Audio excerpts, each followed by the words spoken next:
ದುರ್ಯೋಧನನ ಮೇಲೆ. ಈ ಬಗೆಯ ಕೋಪ ಇರತಕ್ಕಂಥವನು ಇವನು ಯಾವತ್ತೋ ಒಂದಾವೃತ್ತಿ ಅಜ್ಞಾತವಾಸದಲ್ಲಿ ಏನೋ ಒಂದು ವಿಷಮಯವಾದ ಪ್ರಸಂಗ ನಡೀತು ಅಂತ ಇಟ್ಕೊಳ್ಳೋಣ. ಯಾವುದಾದ್ರೂ ಒಂದು ಕೆಲವಾರು ಸಾರಿ ನಿತ್ಯ ದುಃಖದಕ್ಕಿಂತಲೂ ಹೆಚ್ಚಾಗಿ ನೈಮಿತ್ತಿಕ ದುಃಖಗಳು ಹೆಚ್ಚು ನೋವು ಕೊಡ್ತವೆ. ದಾರಿದ್ರ್ಯ, ಧನಾಭಾವ, ಅವಮಾನದಿಂದ ಕುಗ್ಗು ಹೋಗಿರೋದು ಇದು ಸಹಜವಾಗಿ ಒಂದು ನೈರಂತರ್ಯಣ ದುಃಖವನ್ನು ಕೊಡ್ತಿರ್ತದೆ ಅಂತ ಇಟ್ಕೊಂಡ್ರೆ, ಈ ಮಧ್ಯದಲ್ಲಿ ಇದರ ನಿಮಿತ್ತವಾಗಿ ಇನ್ಯಾವುದಾದ್ರೂ ಹೊಸ ದುಃಖ ಬಂದುಬಿಟ್ರೆ ಆವಾಗ ಸಹಿಸ್ಲಿಕ್ಕಾಗೋದಿಲ್ಲ. ಹೇಳ್ತೀವಲ್ಲ, ಉಗುರು ಸುತ್ತಿನ ಮೇಲೆ ಒನಕೆ ಪೆಟ್ಟು ಅಂತ. ಹಂಗೆ ಮೊದಲೇ ರಾಜ್ಯಭ್ರಷ್ಟರಾಗಿದ್ದೀವಿ, ಪತ್ನಿ ಪರಿಭವ, ವನವಾಸದ ದುಃಖಗಳು, ಸ್ವಧರ್ಮಾಚರಣೆಗೆ ತೊಂದರೆ, ಮತ್ತೋರ್ವರು ಅನುಕಂಪದಿಂದ ನೋಡೋದು, ಇವೆಲ್ಲ ಸಮರ್ಥನಾದ ವ್ಯಕ್ತಿ ಇನ್ಯಾರಾದರೂ ತನ್ನನ್ನು ಅನುಕಂಪದಿಂದ ನೋಡ್ತಾರೆ ಅಂದರೆ ಅದನ್ನು ಔಮರ್ಯಾದೆ ಅಂತ ಭಾವಿಸ್ತಾನೆ. ಅಸಮರ್ಥನಿದ್ದರೆ ಹೌದು ಬಿಡಪ್ಪ ನನ್ನ ಬಗ್ಗೆ ಅನುಕಂಪದಿಂದ ನೋಡಿದ್ರು ಅಂದರೆ ಅವನಿಗೇನೋ ಹೆಮ್ಮೆ. ಸಮರ್ಥನಾದವನು ನನ್ನನ್ನು ಅನುಕಂಪದಿಂದ ನೋಡ್ತಾರಲ್ಲ, ನನ್ನನ್ನು ಯಾಕ್ರಿ ಅನುಕಂಪದಿಂದ ನೋಡಬೇಕು?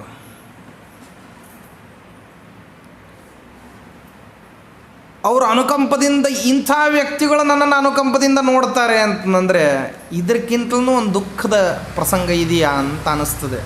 ಯಾಕೆ ಸಾಮರ್ಥ್ಯ ಅನ್ನೋದು ಇದ್ದೂ ಕೂಡ ಕೈಲಾಗದೇ ಇರೋರ ಥರ ಇರಬೇಕಲ್ಲ. ಆದ್ದರಿಂದ ಈ ಅಜ್ಞಾತವಾಸದಲ್ಲಿ, ವನವಾಸದಲ್ಲಿ ಏನೋ ಇಂಥ ಪ್ರಸಂಗಗಳು ಬಂದರೆ ಆಕಸ್ಮಿಕವಾಗಿ ನಾನು ತಡಿ ಹಿಡಿತಿದ್ದೆ. ನಾ ತಡಿ ಹಿಡಿದು ಬಿಟ್ಟರೆ ಇವನು ನಿಂತು ಬಿಡ್ತಿದ್ದ.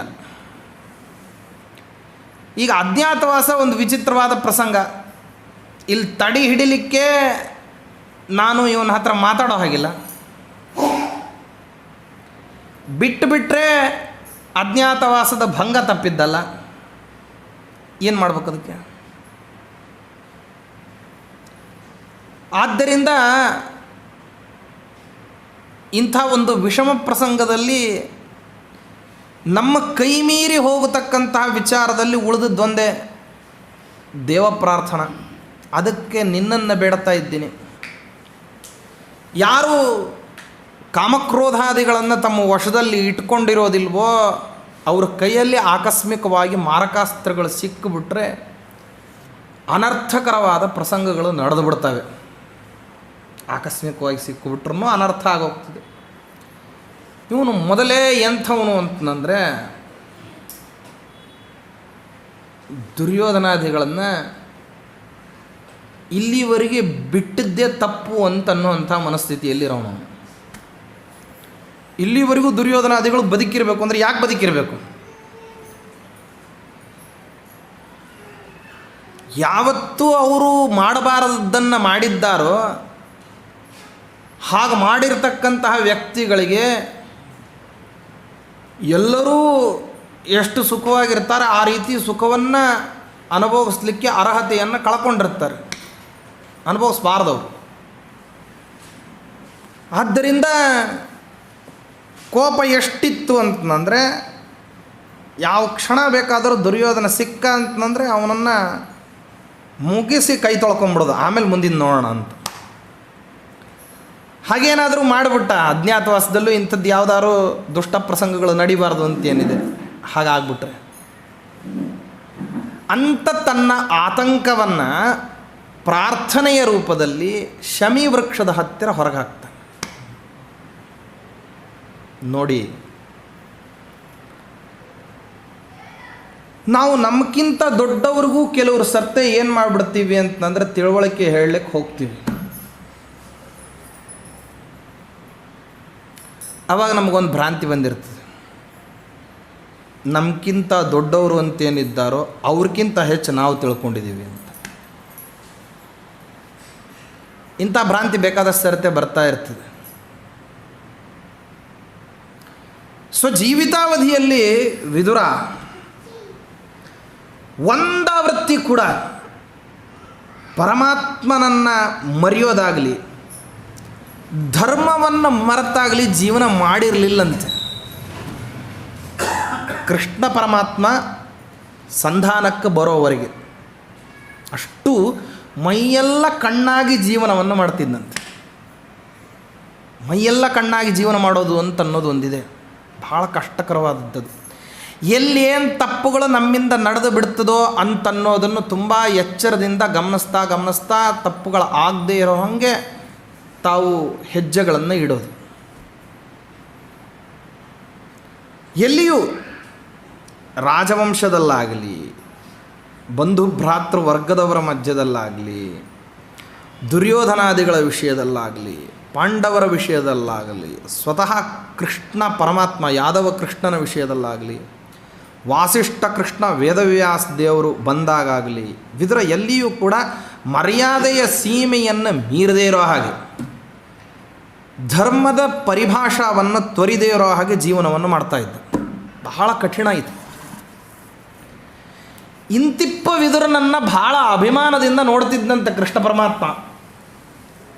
ಎಷ್ಟು ಅಭಿಮಾನದಿಂದ ನೋಡ್ತಿದ್ದ ಅಂದರೆ ದುರ್ಯೋಧನಂಗೆ ಅವಮರ್ಯಾದೆ ಮಾಡಬೇಕಾಗಿತ್ತಂತೆ ಪರಮಾತ್ಮನಿಗೆ. ಯಾರನ್ನು ಬಳಸ್ಕೊಂಡಿದ್ದ ಅಂದರೆ ವಿದುರನನ್ನು ಬಳಸ್ಕೊಂಡಿದ್ದಂತೆ. ಹೆಗಲು ಇವಂದು, ಬಂದೂಕ ಅವಂದು. ಆಲಯದಿ ಪಾಲುಂಡು ಕುರುಪನ ಮಾನವನೆ ಕೊಂಡ. ಭಾಳ ಅದ್ಭುತವಾಗಿ ಹೇಳುತ್ತಾರೆ. ವಿದುರನ ಮನೆಗೆ ಹೋಗಿ ಹಾಲನ್ನು ಕುಡಿದು ಬಿಟ್ಟು ದುರ್ಯೋಧನ ಮನೆಯ ಮೃಷ್ಟಾನ್ನವನ್ನು ತಿರಸ್ಕಾರ ಮಾಡಿದ್ನಂತೆ. ನಿನ್ನೇನೋ ಅದ್ಭುತವಾಗಿ ವಿದುರನ ಮನೆಗೆ ಹೋಗಿದ್ನಲ್ಲ, ಏನು ತುಂಬ ಉಪಚಾರ ಏನೋ ವಿದುರನ ಮನೆಯಲ್ಲಿ ಅಂತ ಯಾರಾದರೂ ಕೇಳಿದರೆ ಹಾಲು ಕೊಟ್ಟ. ಅಯ್ಯೋ, ಹಾಲು ಕುಡಿಲಿಕ್ಕೆ ವಿದುರನ ಮನೆಗೆ ಹೋಗಿದ್ನ. ಅವನ ಮನೆಯಲ್ಲಿ ಹಾಲು ಬೇಕಾದ್ರೂ ಕುಡಿತೀನಿ, ನಿನ್ನ ಮನೆಯಲ್ಲಿ ಅಮೃತ ಒಲ್ಲೆ ಅನ್ನೋನು. ಇಷ್ಟು ಅಭಿಮಾನದಿಂದ ಬಂದಿದ್ದಂತೆ. ಪರಮಾತ್ಮ ಎಷ್ಟು ಸಹಜವಾಗಿ ವಿದುರನ ಜೊತೆಗೆ ಬಾಂಧವ್ಯವನ್ನು ಇಟ್ಟುಕೊಂಡಿದ್ದ ಅಂತಂದರೆ ಕೃಷ್ಣ ಪರಮಾತ್ಮನ ಜೊತೆಗೆ ವಿದುರ ಒಂದೇ ಶಯ್ಯೆಯಲ್ಲಿ ಮಲ್ಕೊಂಡಿದ್ದಂತೆ. ಇಬ್ಬರು ಪಕ್ಕದಲ್ಲಿ ಮಲ್ಕೊಂಡಿದ್ದರಂತೆ. ಬಹುರಾತ್ರಿ ಕಾಲದವರೆಗೆ ಪರಮಾತ್ಮನ ಜೊತೆಗೆ ಹರಟೆ. ಯೋಚನೆ ಮಾಡ್ರಿ, ಒಂದು ಮಾತು ಹೆಚ್ಚಾಡ್ಲಿಕ್ಕೆ ಬಂದರೆ ಕನ್ಯಾ ಕೊಡುವಂಥ ಆಕಾಶರಾಜನಿಗೆ ಹೇಳಿ ಕಳಿಸಿದ್ದ ಇವ ಮಹಾನುಭಾವ ದೇವರು ಅನ್ನೋನು. ನೀ ಯಾಕಪ್ಪ ಪದೇ ಪದೇ ಬರ್ತಿ? ಮಮಾಹ್ವಾನೇ ವಿಶ್ವಕ್ಸೇನಂ ರಾಜನ್ ತಾವನ್ ನಿಯೋಜಯ ಅಂತ ನಂದ. ಹೇ ರಾಜ, ಪದೇ ಪದೇ ಬರುವಂತಹ ಕಷ್ಟ ತೊಗೊಳ್ಲಿಕ್ಕೆ ಹೋಗ್ಬೇಡಪ್ಪ, ವಿಶ್ವಕ್ಸೇನನಿಗೆ ಹೇಳ್ಬಿಡು, ಅವನು ಬಂದು ನನಗೆ ಹೇಳ್ತಾನೆ. ಅದರಲ್ಲಿ ಎರಡು ಅರ್ಥ. ನೀನು ಕಷ್ಟಪಡಬೇಡ ಅಂತ ಮೇಲ್ನೋಟದ ಅರ್ಥ. ಎರಡನೇದು, ಪದೇ ಪದೇ ನಿಂಗೆ ದರ್ಶನ ಕೊಡುವಂಥದ್ದು ನನಗೇನಿಲ್ಲ ಅಂದರೆ ಇಷ್ಟ ಇಲ್ಲ. ಪರಮಾತ್ಮನ ದರ್ಶನ ಪದೇ ಪದೇ ಆಗೋದು ಅಂದ್ರೆ ಇನ್ನು ಸುಮ್ಮನೆ ಅಂದ್ಕೊಂಡ್ಬಿಟ್ಟಿದ್ದೀರಾ? ಕನ್ಯಾ ಕೊಡ್ತಿರ್ಬೋದು, ಪದೇ ಪದೇ ದರ್ಶನ ಯಾಕೆ ಕೊಡಲಿ?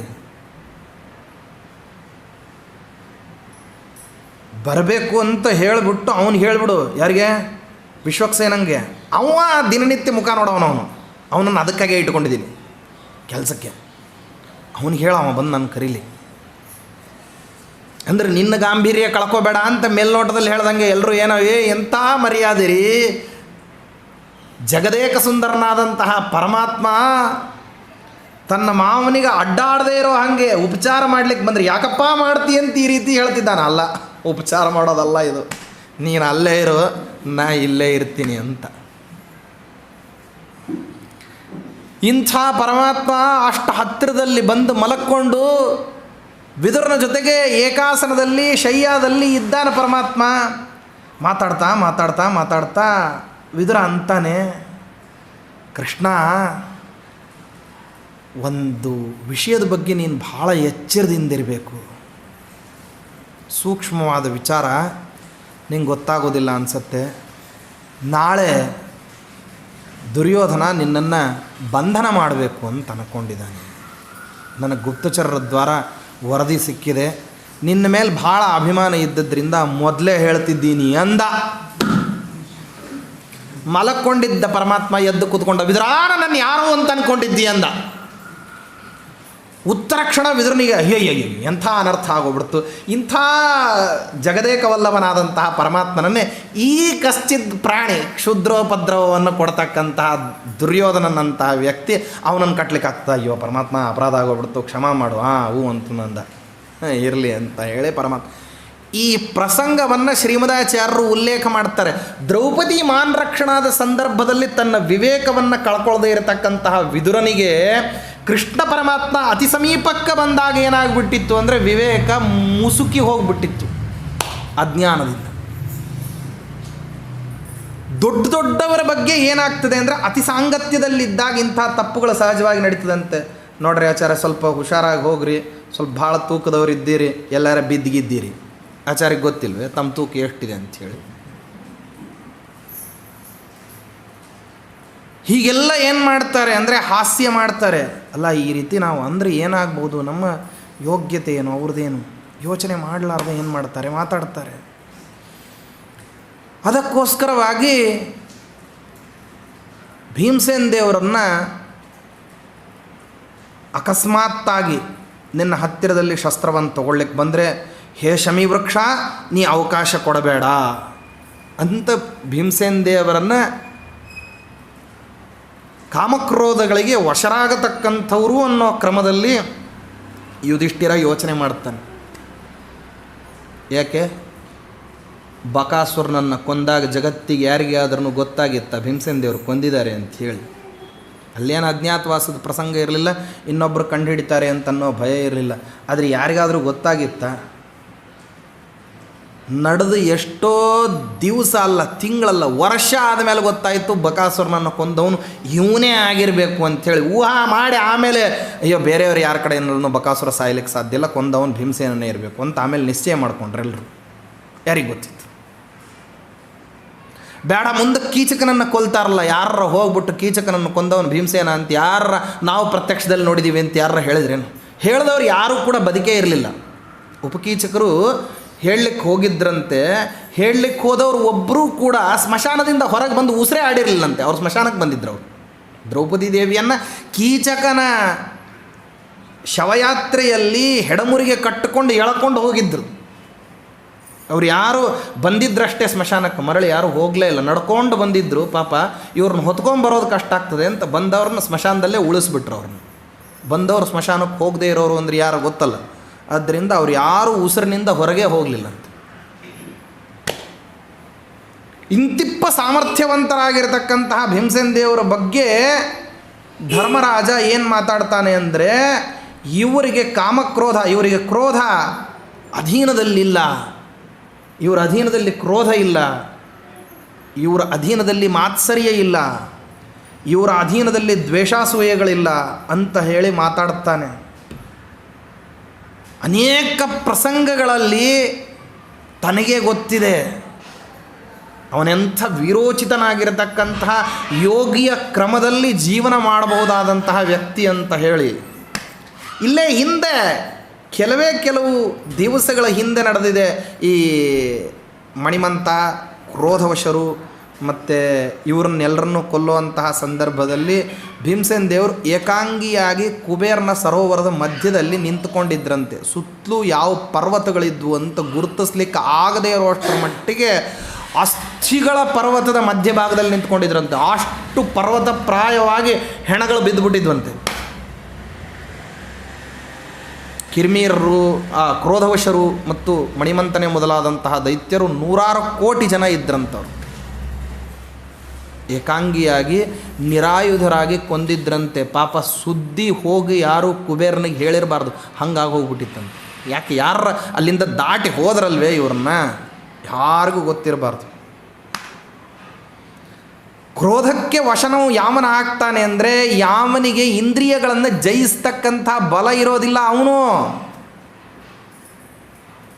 ಪರಮಾತ್ಮನ ಬಗ್ಗೆ, ವಾಯುದೇವರ ಬಗ್ಗೆ ಹೀಗೆಲ್ಲ ಮಾತಾಡುವಂತಹ ಪ್ರಸಂಗಗಳನ್ನು ದೇವತೆಗಳು ಮಾಡ್ತಾರಂತೆ. ಅವಕಾಶ ಪರಮಾತ್ಮ ಸೃಷ್ಟಿ ಮಾಡ್ತಾನಂತೆ. ಈಗ ಕೆಲವು ದಿವಸಗಳ ಹಿಂದೆ ಹೇಳಿದ್ನಲ್ಲ, ರುಕ್ಮಿಣಿ ಕಲ್ಯಾಣದ ಸಂದರ್ಭದಲ್ಲಿ ರುಕ್ಮಿಯನ್ನು ಕೊಲ್ಲಬೇಡ ಅಂತ ಹೇಳಿರ್ತಕ್ಕಂತಹ ಭೀಮಸೇನ್ ಬಲರಾಮ್ ದೇವರವು ಮುಂದಕ್ಕೆ ಶುಭಾಂಗಿಯ ಮದುವೆಯ ಕಾಲದಲ್ಲಿ ಉಸಿರಾಡದೇ ಇರೋ ಹಂಗೆ ಏನು ಮಾಡಿದ್ರು ಅಂತಂದರೆ ರುಕ್ಮಿಯನ್ನು ಸಂಹಾರ ಮಾಡಿಬಿಟ್ರು. ಯಾರಿಗೂ ಅವಕಾಶನೇ ಕೊಟ್ಟಿರಲಿಲ್ಲ ಬಲರಾಮ ದೇವರು. ಆದರೆ ಕೃಷ್ಣ ಪರಮಾತ್ಮನಿಗೆ ಅವನನ್ನು ಕೊಲ್ಲಬೇಡ ಅಂತ ಉಪದೇಶ ಮಾಡಿದ್ರು.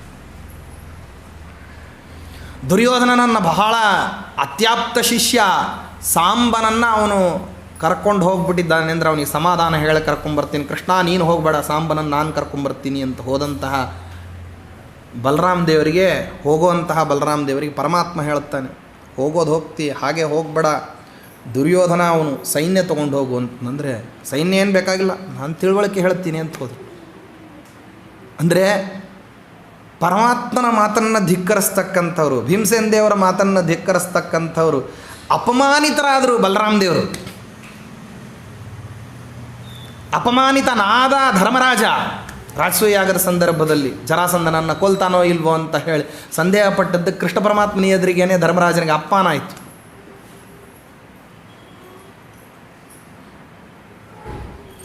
ಇಡೀ ಸಮಗ್ರ ವಿಧವಾಗಿರತಕ್ಕಂತಹ ಕೌರವ ರಾಜರುಗಳು ಎಲ್ಲರೂ ಕೂಡ, ಧೃತರಾಷ್ಟ್ರನ ಮಕ್ಕಳು ಎಲ್ಲರೂ ಕೂಡ ದ್ರೋಣಾಚಾರ್ಯರ ಮಾತನ್ನು ಪರಿಪಾಲನೆ ಮಾಡ್ತೀವಿ ಅಂತ ಹೋಗಿ ಹೆಂಗಸರ ಹತ್ತಿರದಲ್ಲಿ ಕಸಬರಗಿ, ಲಟ್ಟಣಿಗೆ ಮತ್ತು ಕಸ ಒರೆಸುವಂತಹದ್ದು, ನೆಲ ಒರೆಸುವಂಥ ಬಟ್ಟೆಗಳು, ಇದರಿಂದ ಹೊಡೆತ ತಿಂದಿದ್ರಂತೆ ದುರ್ಯೋಧನಾದಿಗಳು.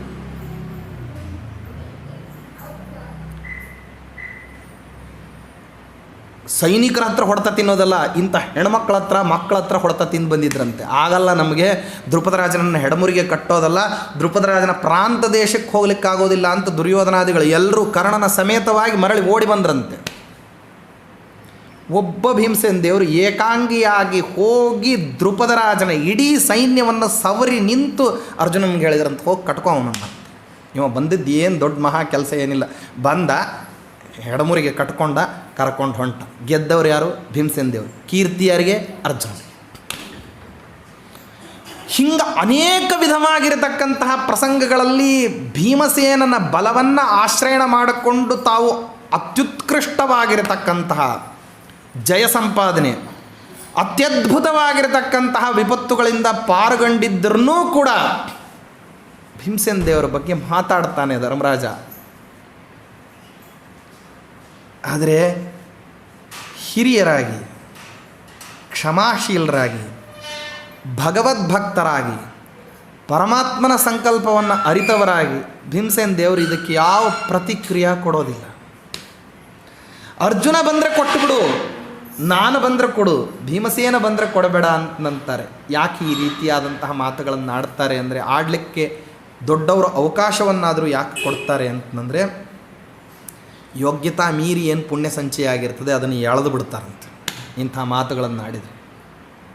ಯೋಗ್ಯತೆ ಮೀರಿ ಸ್ವಲ್ಪ ಪುಣ್ಯ ಹೆಚ್ಚು ಸಂಪಾದನೆ ಆದರೆ ಹಿರಿಯರಲ್ಲಿ ಮಾಡ್ತಕ್ಕಂಥ ಒಂದು ಸಣ್ಣ ಕುತ್ಸಿತ ಹಾಸ್ಯ ಅಥವಾ ಕೆಟ್ಟ ಮಾತು ಅಥವಾ ಸ್ವಲ್ಪ ಬಾಲಿಶವಾದಂತಹ ನುಡಿಗಳು ಇವು ಒಂದು ಸ್ವಲ್ಪ ಹೆಚ್ಚು ಬಂದರೆ ಅಲ್ಲಿ ಏನು ಮಾಡ್ತಿರ್ತಾರೆ ಅಂದರೆ ತತ್ವಾಭಿಮಾನಿ ದೇವತೆಗಳು ಕಾದು ನಿಂತಿರ್ತಾರಂತೆ. ಪುಣ್ಯ ಹೆಚ್ಚಾಗಿದೆ, ಅದಕ್ಕೇನೆ ಇರಬಾರ್ದು ಬಾಯಿಲಿ ಅಂಥೇಳಿ ಅಷ್ಟು ತಗೊಂಡು ಬಿಟ್ಟು ಕಳಿಸ್ಬಿಡ್ತಾರೆ.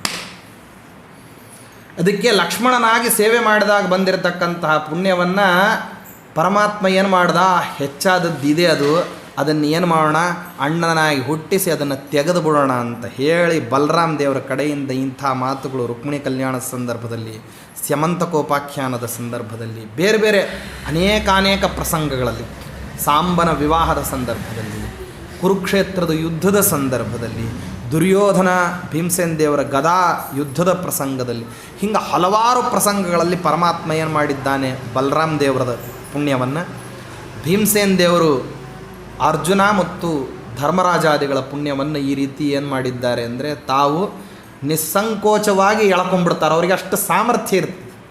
ನೀ ಮಾತಾಡೋ ಏನಿಲ್ಲ, ಹಾಸ್ಯವಾಗಿ ಅದನ್ನು ತಗೊಳ್ತೀನಿ, ಕ್ಷಮಾಶೀಲನಾದಂತಹ ನನಗೆ ಧರ್ಮ ನಡೆಯೋದು ಬೇಕಾಗಿರ್ತದೆ, ಭಗವಂತನ ಸಂಕಲ್ಪವನ್ನು ನಡೆಸಬೇಕಂದ್ರೆ ಏನು ಮಾಡ್ತೀನಾಗ ತುಂಬ ಸಹನೆಯಿಂದ ಇದ್ದು ನಿನ್ನ ಪುಣ್ಯವನ್ನು ಮಾತ್ರ ಎಳ್ಕೊತೀನಿ. ಯೋಗ್ಯನಿದ್ರೆ, ಅಯೋಗ್ಯನಿದ್ರೆ ದಂಡನ ಮಾಡ್ತೀನಿ.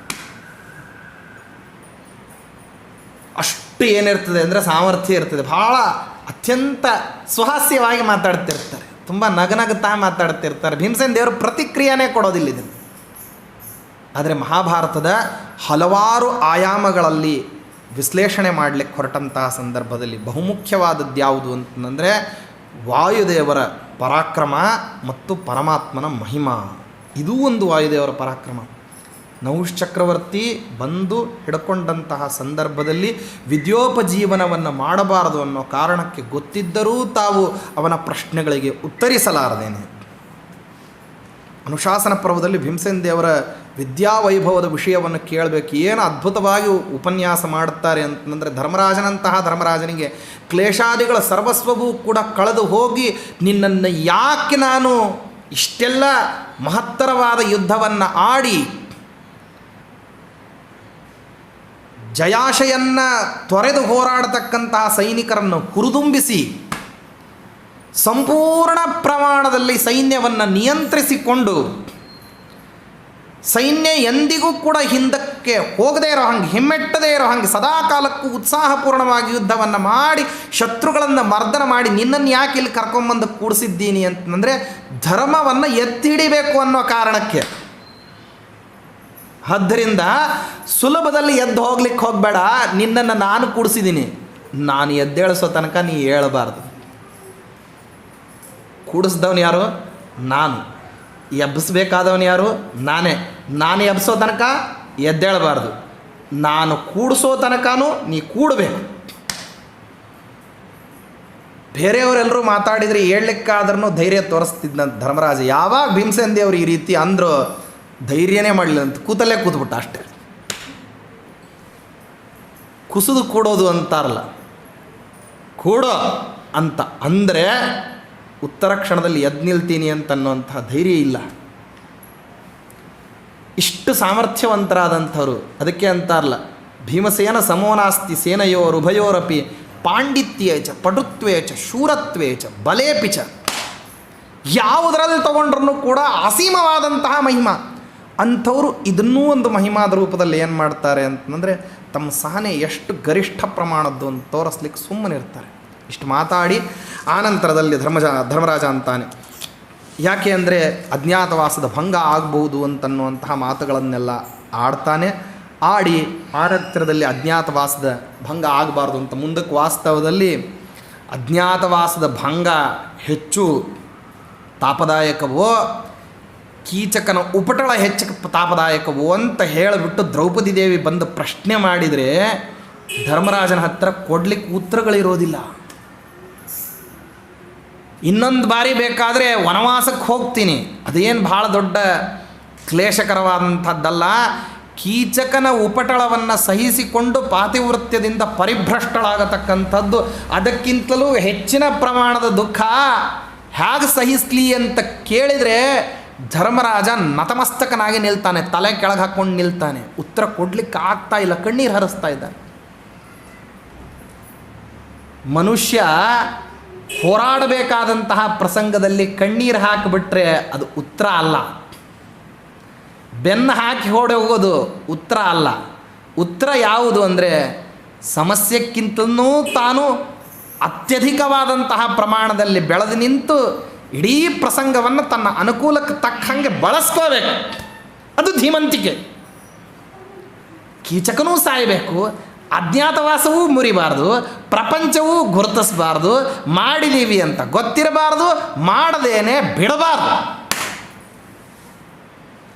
ಇಷ್ಟನ್ನೂ ಸಾಧಿಸ್ಲಿಕ್ಕೆ ಸಾಮರ್ಥ್ಯ ಇದ್ದಂಥ ಭೀಮಸೇನ ದೇವರು ಮುಂದಿನ ಎಲ್ಲ ಪ್ರಸಂಗಗಳಲ್ಲಿ ಅದನ್ನು ಅಭಿವ್ಯಕ್ತೀಕರಣ ಮಾಡ್ತಾರೆ.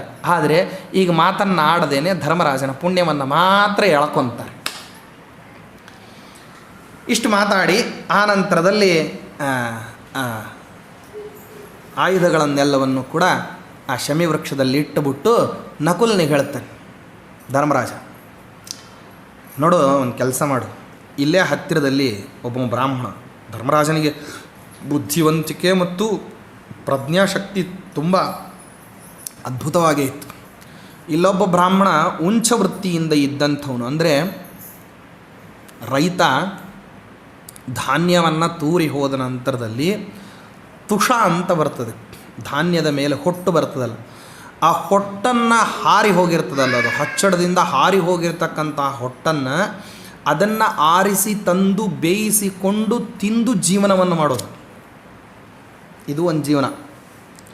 ಬ್ರಾಹ್ಮಣನಾಗಿರತಕ್ಕಂಥವನು ಬೇರೆ ಬೇರೆ ವೃತ್ತಿಯಲ್ಲಿ ಬದುಕೋದನ್ನು ಇವತ್ತಿನ ಕಾಲಕ್ಕೆ ನೋಡ್ತೀವಿ. ಇದು ಕಲ್ಪನಾಕ್ಕೂ ಸಿಗದೇ ಇರತಕ್ಕಂತಹ ವೃತ್ತಿಗಳು. ಶಿಲಾವೃತ್ತಿ, ಉಂಚ ವೃತ್ತಿ, ಅಪ್ರತಿಗ್ರಹ, ಬೇಡದೇನೆ ಬದುಕತಕ್ಕಂಥದ್ದು, ಇವೆಲ್ಲ ಭಾಳ ಅತ್ಯದ್ಭುತವಾದಂತಹ ವೃತ್ತಿಗಳು. ಇವನ್ನೆಲ್ಲ ಪ್ರಾಚೀನರಲ್ಲೆಲ್ಲ ನಡೆಸಿದ್ರು ಅನ್ನೋ ಕಾರಣಕ್ಕೆ ಅವರೆಲ್ಲರೂ ಕೂಡ ಹೆಂಗೆ ಅಂತಂದರೆ, ರಾಯರ ಹತ್ತಿರದಲ್ಲಿ ಕೇಳ್ತೀವಲ್ಲ, 3 ದಿವಸ ರಾಯರ ಆರಾಧನೆ ದಿವಸ ಮಾತ್ರ ರಾಯರ ವೈಭವ ಅಂತ ಅಂದ್ಕೊಳ್ತೀವಿ. ರಾಯರ ವೈಭವ ನಿಜವಾಗಿಯೂ ಇದ್ದದ್ದು ಯಾವಾಗ ಅಂತಂದ್ರೆ ರಾಯರ ಪೂರ್ವಾಶ್ರಮದಲ್ಲಿ. ಅಲ್ಲಿ ನೋಡ್ಬೇಕು ರಾಯರ ವೈಭವ. ಭಗವತ್ ಪ್ರೀತಿಯನ್ನು ಸಂಪಾದನೆ ಮಾಡತಕ್ಕಂತಹ ದೃಷ್ಟಿಕೋನ ಇರತಕ್ಕಂಥವ್ರು ಸಂಸಾರವನ್ನು ಎಷ್ಟರ ಮಟ್ಟಿಗೆ ತೃಣಪ್ರಾಯರಾಗಿ ಕಾಣ್ತಾರೆ ಅಂತ. ರಾಯರು ಊಟಕ್ಕೆ ಕೂತಿರ್ತಿದ್ರಂತೆ, ಭಾಳ ಬೇಗ ಊಟ ಮಾಡಿ ಅಂತ ಹೇಳ್ತಿದ್ರಂತೆ. ಧರ್ಮಶಾಸ್ತ್ರದಲ್ಲೂ ಒಂದು ಮಾತಿದೆ, ಭಾಳ ವೇಗವಾಗಿ ಊಟ ಮಾಡೋವನಿಗೆ ಸಂಪತ್ತು ಜಾಸ್ತಿ ಬರ್ತದೆ ಅಂತ. ರಾಯರು ಭಾಳ ವೇಗದಿಂದ ಊಟ ಮಾಡ್ತಿದ್ರಂತೆ. ಕಾರಣ ಏನು ಅಂತಂದರೆ, ಯಾವ ಥಾಲಿಯಲ್ಲಿ ನೀರು ಇಟ್ಕೊಂಡಿರ್ತಿದ್ರೋ ಉತ್ತರಾಪೋಷಣಕ್ಕೆ ಆ ಥಾಲಿಯಲ್ಲಿ ನೀರೇ ಉಳಿದಿರ್ತಿರ್ಲಿಲ್ಲ ಅಂತ, ಭಾಳ ತಡ ಮಾಡಿದರೆ. ಅಂದ್ರೆ ಅಷ್ಟು ತೂತು ಪಾತ್ರೆಗಳು. ಅಷ್ಟರೊಳಗೆ ಏನು ಮಾಡಬೇಕು, ಉಂಡು ಬಿಟ್ಟು ಎದ್ದು ಬಿಡಬೇಕು. ಇಂಥವ್ರ ಮನೆಯಲ್ಲಿ ಕಳ್ತನ ಆಯ್ತಂತೆ, ಮಂತ್ರಾಲರಾಯರ ಮನೆಯಲ್ಲಿ. ವೀಣಾ ವೆಂಕಣ್ಣ ಭಟ್ರಾದಾಗ ಅಂಥವ್ರ ಮನೇಲಿ ಕಳ್ತನ ಆದರೆ ರಾಯರ ಹೆಂಡತಿ ಹೇಳಿದ್ರಂತೆ, ನಮ್ಮ ಮನೆಯಲ್ಲೂ ಕಳ್ತನ ಆಗಿದೆ ಅಂತಂದರೆ ನೋಡಿ ಎಂಥ ವೈಭವ ಅಲ್ವಾ, ಕಳ್ಳನಕ್ಕಿಂತಲೂ ನಾವು ಶ್ರೀಮಂತರಿದ್ದೀವಿ ಅಂತ ಹೇಳಿದ್ರಂತೆ. ಬದುಕನ್ನು ನೋಡತಕ್ಕಂತಹ ರೀತಿ ಜ್ಞಾನಿಗಳ ವಿಷಯದಲ್ಲಿ ವಿಚಾರ ಮಾಡಬೇಕು ಹೆಂಗೆ ಅಂಥೇಳಿ. ಹಾಗೆ ಆಯಾ ವಿಷಮ ಪ್ರಸಂಗಗಳನ್ನು ಎದುರಿಸ್ತಕ್ಕಂತಹ ರೀತಿ ಏನಿದೆಯಲ್ಲ, ಆ ರೀತಿ ಬಹಳ ಬುದ್ಧಿವಂತರಿಗೆ ಸಿದ್ಧಿಸ್ತಕ್ಕಂತಹ ರೀತಿಗಳದು. ಅಂಥ ಕ್ರಮದಲ್ಲಿ ಜೀವನವನ್ನು ಮಾಡೋದು ಪರಮಾತ್ಮನಿಗೆ ಅತ್ಯಂತ ಪ್ರೀತ್ಯಾಸ್ಪದವಾದಂತಹ ರೀತಿಗಳು. ನನಗೋಸ್ಕರ ನೀನು ಏನು ಬಿಡ್ತಿ ಅಂತ ದೇವ್ರು ಕೇಳ್ತಾನಂತೆ. ನಿನಗಾಗಿ ನಾನು ಬರಬೇಕು, ದರ್ಶನ ಕೊಡಬೇಕು, ಮೋಕ್ಷ ಕೊಡಬೇಕು ಅಂತ ಕೇಳ್ತೀಯಲ್ಲ, ನನಗಾಗಿ ಏನು ಬಿಡ್ಲಿಕ್ಕೆ ರೆಡಿ ಇದ್ದೀನಿ, ಏನು ಬಿಡ್ತೀಯಪ್ಪ?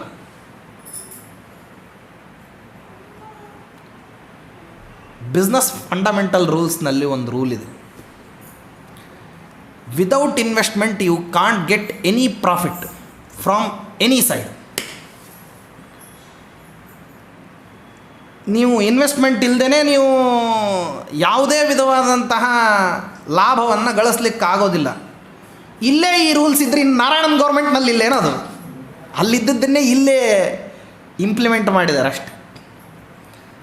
ಆದ್ದರಿಂದ ಈ ಉತ್ತಮೋತ್ತಮವಾದಂತಹ ಕ್ರಮದಲ್ಲಿ ಜೀವನವನ್ನು ನಡೆಸೋರು ಅಂಥವ್ರು ಏನಿರ್ತಿದ್ರಲ್ಲ, ಅವರೆಲ್ಲ ದೇಹವನ್ನು ಹಾಗೆ ತ್ಯಾಗ ಮಾಡ್ತಿದ್ರಂತೆ. ಹಂಗೊಬ್ಬ ಬ್ರಾಹ್ಮಣ ದೇಹತ್ಯಾಗವನ್ನು ಮಾಡಿರತಕ್ಕಂಥದ್ದು ಗೊತ್ತಿತ್ತಂತೆ. ಅವನ ಶವ ಅಂದರೆ ಅಸ್ಥಿಪಂಜರ ಅಲ್ಲಿತ್ತಂತೆ. ಧರ್ಮರಾಜ ಗುರುತಿಸ್ತಾನೆ. ಧರ್ಮರಾಜನಿಗೆ ಎಂಥ ವಿವೇಕ ಇರಬೇಕು ಯೋಚನೆ ಮಾಡಿ. ಆ ಗುರುತಿಸಿ ಏನು ಹೇಳ್ತಾನೆ ಅಂದರೆ, ನಕುಲನಿಗೆ ಹೇಳ್ತಾನೆ, ಆ ಶವವನ್ನು ಈ ಆಯುಧಗಳ ಮೇಲೆ ತಂದು ಕಟ್ಟು ಅಂತಾನೆ. ಆ ಶವ ಕಾಣಿಸುವಂಗೆ ಕಟ್ಟಿಬಿಡು ಅಂತ ಹೇಳಿ ಕಟ್ಟಿಸಿದ ಮೇಲೆ ಅಲ್ಲಿಂದ ಮುಂದಕ್ಕೆ ಹೋಗಬೇಕಾದ್ರೆ ಅಲ್ಲಿ ದನ ಕಾಯಲಿಕ್ಕೆ ಬರತಕ್ಕಂಥವ್ರು, ಈ ಅಡವಿಗೆ ಓಡಾಡ್ತಕ್ಕಂಥವ್ರು, ಜೇನು ಕುರುಬರು, ಆಮೇಲೆ ಬೆಳಗ್ಗೆ ಬಂದು ಭವಿಷ್ಯವನ್ನು ಹೇಳ್ಕೊಂಡು ಹೋಗ್ತಾರಲ್ಲ ಹಾಲಕ್ಕಿಯವರು,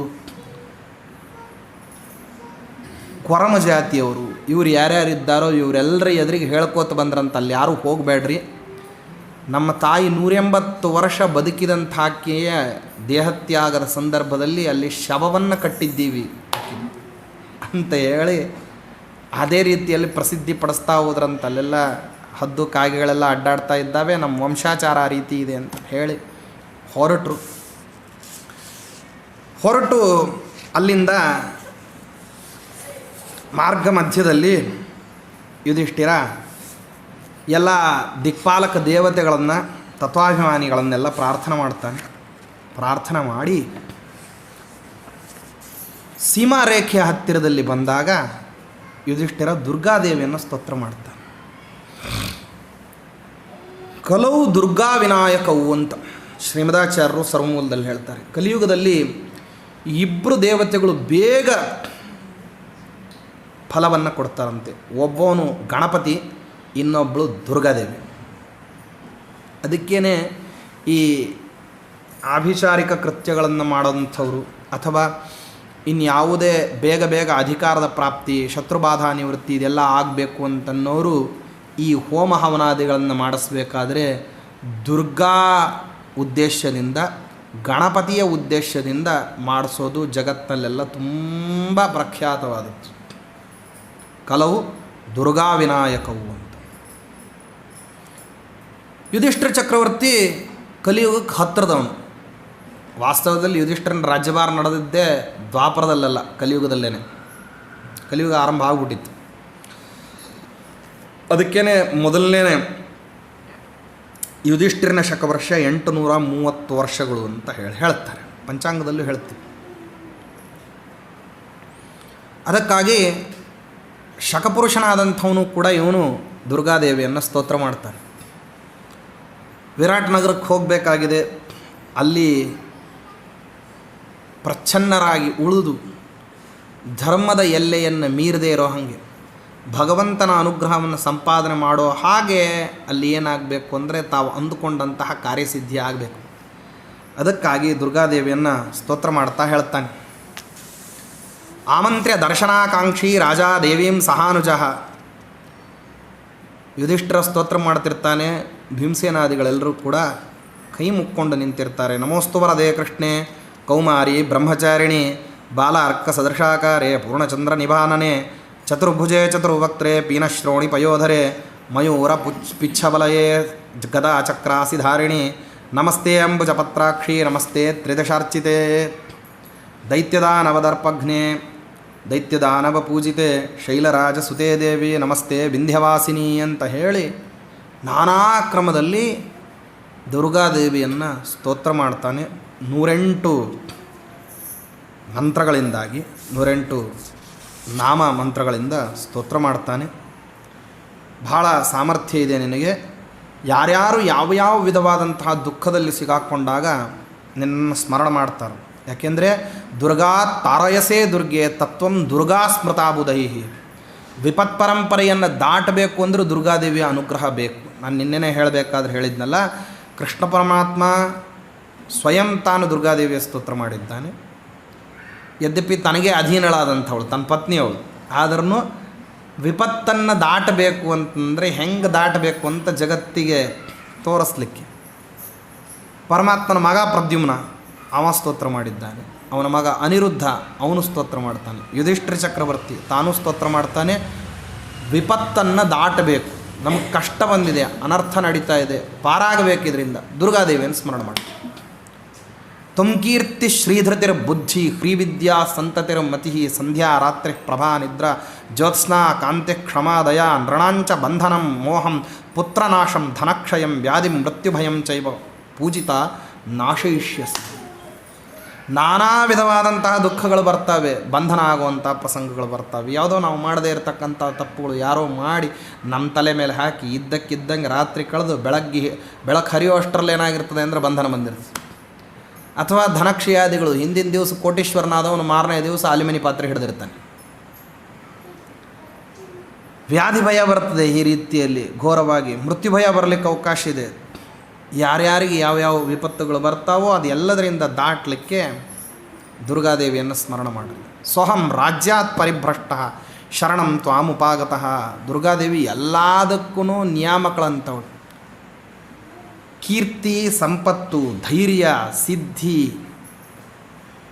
ವಿದ್ಯಾ, ಸಂತತಿ, ಬುದ್ಧಿ, ಸಂಧ್ಯಾಕಾಲ, ರಾತ್ರಿಕಾಲ, ಮತ್ತು ಬೆಳಕು, ನಿದ್ರೆ, ಅದಕ್ಕೂ ದುರ್ಗಾದೇವಿನೇ. ಮತ್ತು ಪುರಾಣಕ್ಕೆ ಬರೋ ತನಕ ನಮ್ಮ ಅಧೀನ, ಬಂದ ಮೇಲೆ ದುರ್ಗಾದೇವಿ ಅಧೀನ.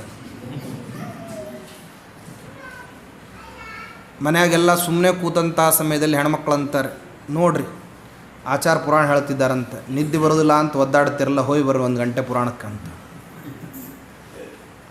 ಅಂದರೆ ಎಲ್ಲೂ ಬರದೇ ಇರುವಂತಹ ನಿದ್ದೆ ಪುರಾಣದೊಳಗೆ ಬರ್ತದೆ. ಅದಕ್ಕೆ ಪುರಾಣಕ್ಕೆ ಬಂದರೆ ದುರ್ಗಾದೇವಿಯ ಪರಮಾನುಗ್ರಹ ಬೇಕು, ಕೇಳಲಿಕ್ಕೆ ಅಥವಾ ತೂಕಡಿಸ್ಲಿಕ್ಕೆ. ಸ್ವಹಂ ರಾಜ್ಯಾತ್ ಪರಿಭ್ರಷ್ಟ ಶರಣಂ ತ್ವಾಮುಪಾಗತಃ. ಆದ್ದರಿಂದ ರಾಜ್ಯಭ್ರಷ್ಟನಾಗಿರತಕ್ಕಂತಹ ನಾನು ನಿನ್ನನ್ನು ಶರಣು ಹೊಂದುತ್ತಾ ಇದ್ದೀನಿ ದುರ್ಗಾದೇವಿ. ನನ್ನನ್ನು ತ್ರಾಹಿ ಮಾಂ ಪದ್ಮಪತ್ರಾಕ್ಷಿ ಸತ್ಯೇ ಸತ್ಯಾ ಭವಸ್ವನಃ, ನನಗೆ ಅನುಗ್ರಹ ಮಾಡು ಅಂತ ಹೇಳಿ ಕೇಳಿದ್ದಕ್ಕೆ ಅವಳಂತಾಳೆ, ಶೃಣು ರಾಜನ್ ಮಹಾಬಾಹೋ, ಪ್ರತ್ಯಕ್ಷಳಾಗಿ ಬರ್ತಾಳೆ ದುರ್ಗಾದೇವಿ ಅಂತಾಳೆ, ಭವಿಷ್ಯತ್ಯಚಿರಾದೇವ ಸಂಗ್ರಾಮೇ ವಿಜಯತ್ಸ್ತವ, ಮುಂದೆ ಕೆಲವೇ ದಿವಸಗಳಲ್ಲಿ ಯುದ್ಧ ಆಗ್ತದೆ, ಆ ಯುದ್ಧದಲ್ಲಿ ನಿನಗೇ ಜಯ ಬರ್ತದೆ. ಮತ್ಪ್ರಸಾದಾತ್ ವಿನಿರ್ಜಿತ್ಯ ಹತ್ವಾ ಕೌರವವಾಹಿನೀಂ ರಾಜ್ಯಂ ನಿಷ್ಕಂಟಕಂ ಕೃತ್ವಾ ಭೋಕ್ಷಸೆ ಮೇದಿನೀಂ ಪುನಃ.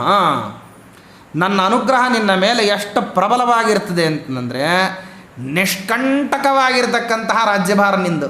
ಯುಧಿಷ್ಠಿರ ರಾಜ್ಯಭಾರ ಮಾಡ್ತಾನೆ ಅಂದರೆ ಹೆಂಗಿತ್ತಂದರೆ ರಾಜ್ಯ, ಪರಮಾತ್ಮ ಯುಧಿಷ್ಠಿರನಿಗೆ ಎಷ್ಟು ಅನುಗ್ರಹ ಮಾಡಿದ್ದ ಅಂತಂದರೆ, ಸಾಮಾನ್ಯವಾಗಿ ಕೃತಯುಗದಲ್ಲಿ ಪದಾರ್ಥಗಳು ಬೇಕಾದಷ್ಟು ಇರ್ತಾವಂತೆ. ಪದಾರ್ಥಗಳು ಪುಣ್ಯ ಸಂಪಾದನೆ ಮಾಡಬೇಕು ಅಂತಂದರೆ ಯಥೇಚ್ಛ ಪದಾರ್ಥಗಳಿರ್ತದೆ. ಪಾಪ ಸಂಪಾದನೆಗೆ ಅವಕಾಶ ಬಹಳ ಕಡಿಮೆ, ಆದರೆ ಯಾವುದಾರೋ ಸಣ್ಣ ಪಾಪ ಮಾಡಿದ್ರೂ ಶಿಕ್ಷೆ ಹೆಚ್ಚು. ಕಲಿಯುಗದಲ್ಲಿ ಇದಕ್ಕೆ ವಿರುದ್ಧ, ಪದಾರ್ಥಗಳೇ ಸಿಗುವುದಿಲ್ಲ. ದೇವ್ರ ಪೂಜೆ ಮಾಡಬೇಕು, ಹೂ ತುಳಸಿ ಸಿಗೋದಿಲ್ಲ. ಪಂಚಗವ್ಯ ತಗೋಬೇಕು, ಗೋವುಗಳೇ ಸಿಗೋದಿಲ್ಲ. ಯಾವುದನ್ನು ಮಾಡ್ತೀರಿ? ವ್ರತ, ನಿಯಮ, ತೀರ್ಥ, ಯಾತ್ರೆ, ಅತಿಥಿ ಅಭ್ಯಾಗತರ ಸತ್ಕಾರ, ಸತ್ಕರ್ಮಾನುಷ್ಠಾನ ಯಾವುದನ್ನು ಮಾಡ್ತೀವಿ ಅಂತಂದ್ರೂ ಕೂಡ ಸರ್ವೇ ವಿಷಯ ತಂಡುಲ ಪ್ರಸ್ಥಮೂಲ. ಎಲ್ಲದಕ್ಕೂ ಮೊದಲೇನು ಬೇಕು? ಪೆಹಲೆ ಪೇಠೋಬಾ ನಂತರ ವಿಠೋಬಾ. ಎಲ್ಲದಕ್ಕೂ ಸಮಸ್ಯೆ. ಆದರೆ ಕಲಿಯುಗದಲ್ಲಿ ಸ್ವಾರಸ್ಯ ಏನಂತಂದರೆ, ಸಣ್ಣ ಪುಣ್ಯಕ್ಕೂ ಅತ್ಯಧಿಕವಾದ ಫಲ. ಕೃತಯುಗದಲ್ಲಿ ಅಲ್ಪ ಪುಣ್ಯಕ್ಕೂ ಮಹತ್ತರವಾದ ಪುಣ್ಯಕ್ಕೂ ಸಮಾನ ಫಲ, ಅಲ್ಪ ಪಾಪಕ್ಕೂ ಮಹತ್ತರ ಫಲ. ಕಲಿಯುಗದಲ್ಲಿ ವಿರುದ್ಧ, ಅಲ್ಪ ಪುಣ್ಯಕ್ಕೆ ಮಹಾಫಲ, ಮಹತ್ತರ ಪಾಪಕ್ಕೂ ಅಲ್ಪ ಫಲ. ಏನಾಚಾರ ಎಂಥದ್ದು ಹೇಳಿದ್ರಿ, ಅದ್ಭುತ, ಲಾಟ್ರಿ ಹೊಡೆದಂಗೆ. ಇನ್ಮೇಲೆ ಯಥೇಚ್ಛವಾಗಿ ಹಂಗಂದ್ರೆ ಪಾಪ ಮಾಡಬಹುದು. ಧೈರ್ಯ ಮಾಡಬೇಡ್ರಿ ಅಂತಾರೆ ವಿಜೇಂದ್ರ ಸ್ವಾಮಿಯವರು. ಮುಹೂರ್ತ ಮಾತ್ರದಲ್ಲಿ ಮೇರುಬಂದರ ಪರ್ವತಕ್ಕೆ ಸಾಕಾಗುವಷ್ಟು ಪಾಪ ಮಾಡಿರ್ತೀರಿ, ಇನ್ನೂ ಮಾಡಬೇಕು ಅಂತ ಅಂದ್ಕೊಳ್ಳಿಕ್ಕೆ ಹೋಗಬೇಡ್ರಿ. ನೀವು ಮಾಡ್ದೇನೆ ಸಂಚಯ ಬೇಕಾದಷ್ಟು ಆಗ್ತಾಯಿದೆ, ಇನ್ನೇನು ಮಾಡ್ತೀರಿ? ಅದಕ್ಕಾಗಿ ಯುಧಿಷ್ಠಿರ ಚಕ್ರವರ್ತಿಯ ರಾಜ್ಯಭಾರವನ್ನು ಪರಮಾತ್ಮ ಎರಡನ್ನೂ ಒಂದು ಕಡೆ ಸೇರಿಸಿದ್ದಂತೆ. ಅಂದರೆ ಕೃತಯುಗದ ಪರಿಮಾಣದಲ್ಲಿ ಪದಾರ್ಥಗಳು ಸಿಗಬೇಕು, ಕಲಿಯುಗದ ಪರಿಮಾಣದಲ್ಲಿ ಪಾಪ ಸಂಪಾದನೆ ಆಗಬೇಕು. ನೋಡ್ರಿ ಹೆಂಗಿರ್ಬೇಕು ಪರ್ವಕಾಲ. ಪುಣ್ಯ ಸಂಪಾದನೆ ಮಾಡೋವನಿಗೆ ಭೂಯಿಷ್ಠವಾದ ಅವಕಾಶ, ಪಾಪ ಸಂಪಾದನೆ ಮಾಡಲಿಕ್ಕೆ ಅವಕಾಶವೇ ಇಲ್ಲ, ಹಂಗಿದ್ನಂತೆ ಧರ್ಮರಾಜ. ಆದ್ದರಿಂದಾಗಿ ನಿಷ್ಕಂಟಕವಾದ ರಾಜ್ಯಭಾರ ಅಂತಂದರೆ ಧರ್ಮರಾಜನ ರಾಜ್ಯಭಾರ ಅಂದರೆ ಹಾಗೆ ಇನ್ನು ಹಿಂದೆ ಯಾರು ಆಳಬಾರ್ದು, ಮುಂದೆ ಯಾರು ಆಳಲಿಕ್ಕೆ ಅವಕಾಶ ಆಗಿರಬಾರ್ದು, ಅಷ್ಟಿಟ್ಟುಬಿಟ್ಟಿದ್ನಂತ ಅವನಿಗೆ ವಿಭೂತಿ ರೂಪ. ಧರ್ಮರಾಜ ಅಂದರೆ ಅಂಥ ಅದ್ಭುತವಾದಂತಹ ಚಕ್ರವರ್ತಿ.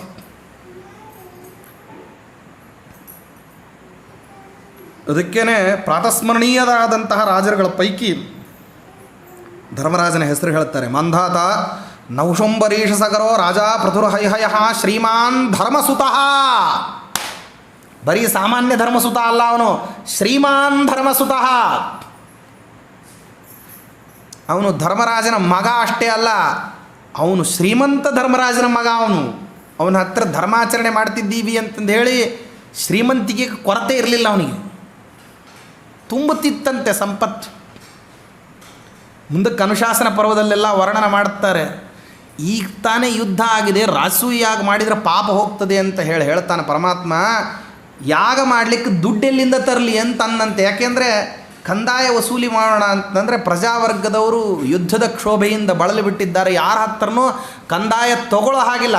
ಎಲ್ರಿಗೂ ಅವ್ರವ್ರ ಪಾಡಿಗೆ ನೀವು ಸುಖವಾಗಿ ಇರ್ರಿ, ನಿಮ್ಮನ್ನು ರಕ್ಷಣೆ ಮಾಡ್ಕೊತೀನಿ, ಏನಾದ್ರೂ ಸಮಸ್ಯೆ ಬಂದರೆ ಸಮಸ್ಯೆ ಪರಿಹಾರ ಮಾಡ್ತೀನಿ ಹೊರತು ನಿಮ್ಮ ಹತ್ರ ಕರ ಸಂಗ್ರಹಣೆ ಮಾಡೋದಿಲ್ಲ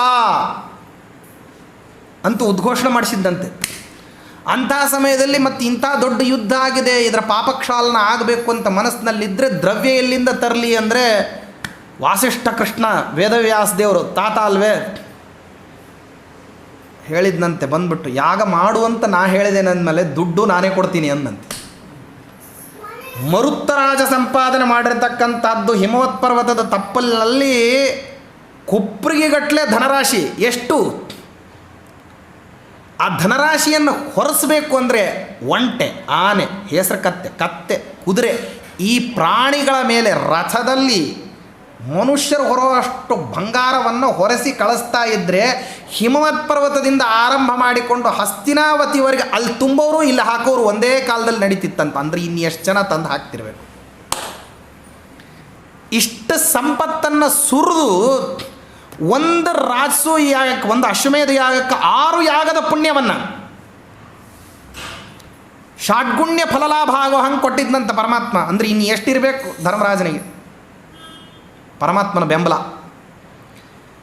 ಅದಕ್ಕಂತಾಳೆ ದುರ್ಗಾದೇವಿ, ಮಮ ಪ್ರಸಾದಾನ್ ನಿರ್ಜಿತ್ಯ ಹತ್ವಾ ಕೌರವ ವಾಹಿನೀಂ ರಾಜ್ಯಂ ನಿಷ್ಕಂಟಕಂ ಕೃತ್ವಾ ಭೋಕ್ಷಸೆ ಮೇದಿನೀಂ ಪುನಃ.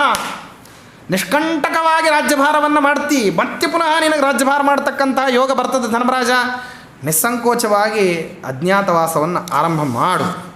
ನಿನಗೆ ನನ್ನ ಅನುಗ್ರಹದಿಂದ ವೃದ್ಧಿ, ಪುಷ್ಕಲವಾಗಿರತಕ್ಕಂತಹ ಪದಾರ್ಥಗಳ ಪ್ರಾಪ್ತಿ, ಸೌಖ್ಯ, ಆರೋಗ್ಯ ಎಲ್ಲವೂ ಕೂಡ ಸಿಗ್ತದೆ. ಅಷ್ಟೇ ಅಲ್ಲ, ನೀನು ಹೇಳಿರುವಂತಹ ಈ ಸ್ತೋತ್ರವನ್ನು ಏಚಮಾಂ ಕೀರ್ತಯಿಷ್ಯಂತಿ ಲೋಕೆ ವಿಗತಮತ್ಸರಾಹ ತೇಷಾಂ ತುಷ್ಟಿ ಪ್ರದಾಸ್ಯಾಮಿ ರಾಜ್ಯಂ ಆಯುರ್ ವಪುಸ್ಸುತಂ. ನೀನು ಹೇಳಿರೋ ಈ ಸ್ತೋತ್ರವನ್ನು ಯಾರು ಹೇಳ್ತಾರೆ ಅವರಿಗೆ ರಾಜ್ಯವನ್ನು, ಆಯುಷ್ಯವನ್ನು, ದೇಹವನ್ನು, ಮಕ್ಕಳನ್ನು ಎಲ್ಲ ಕೊಡ್ತೀನಿ ಅಂತ. ಅಟವ್ಯಾಂ ದುರ್ಗಕಾಂತಾರೆ ಸಾಗರೇ ಗಹನೆ ಗಿರೌ ಯಸ್ಮರಿಷ್ಯಂತಿ ಮಾಂ ರಾಜನ್ ಯಥಾಹಂ ಭವತಾ ಸ್ಮೃತ ನತೇಷಾಂ ದುರ್ಲಭಂ ಕಿಂಚಿತ್ ಅಸ್ಮಿನ್ ಲೋಕೆ ಭವಿಷ್ಯತಿ.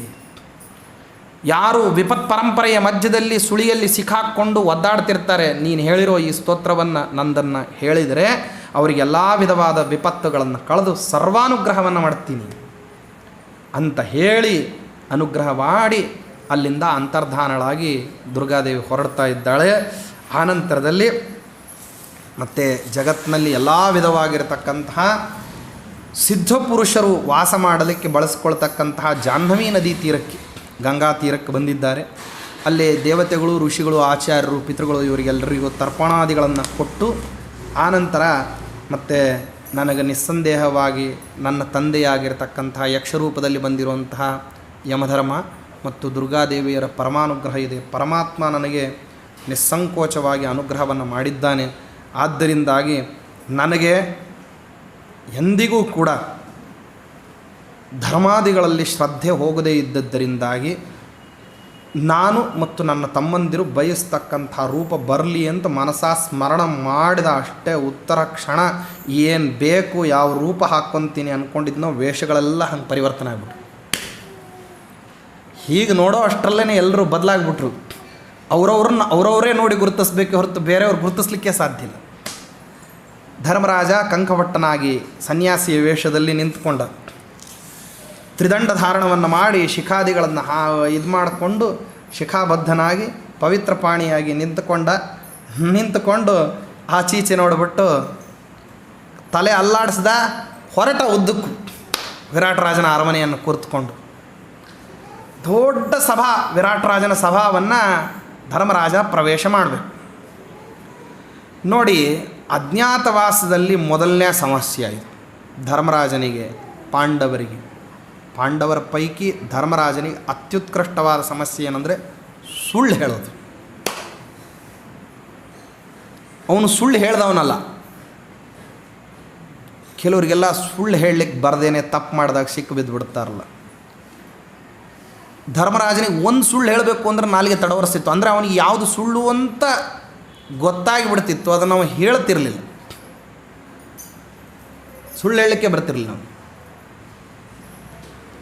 ಒದ್ದಾಡ್ತಾ ಇರ್ತಿದ್ದ, ಹೆಂಗೆ ಹೇಳೋದು ಇದನ್ನು, ಈ ಮಾತನ್ನು ಬಾಯಿಂದ ಆಡೋದು ಹೆಂಗೆ ಅಂತ. ಆದ್ದರಿಂದ ವಿರಾಟರಾಜನ ಹತ್ತಿರದಲ್ಲಿ ಬರ್ತಾ ಇರೋ ಹಾಗೇನೆ ನೋಡಿ, ಕೆಲವಾರು ಸಾರಿ ನಮ್ಮ ಸಣ್ಣ ಪ್ರಯತ್ನಕ್ಕೆ ದೈವ ಬೆಂಬಲ ಅಂತನ್ನೋದು ಭೂಯಿಷ್ಠವಾಗಿ ಇತ್ತು ಅಂತಂದರೆ ನಾವು ಪ್ರಯತ್ನನೇ ಮಾಡಬೇಕಾಗಿಲ್ಲ.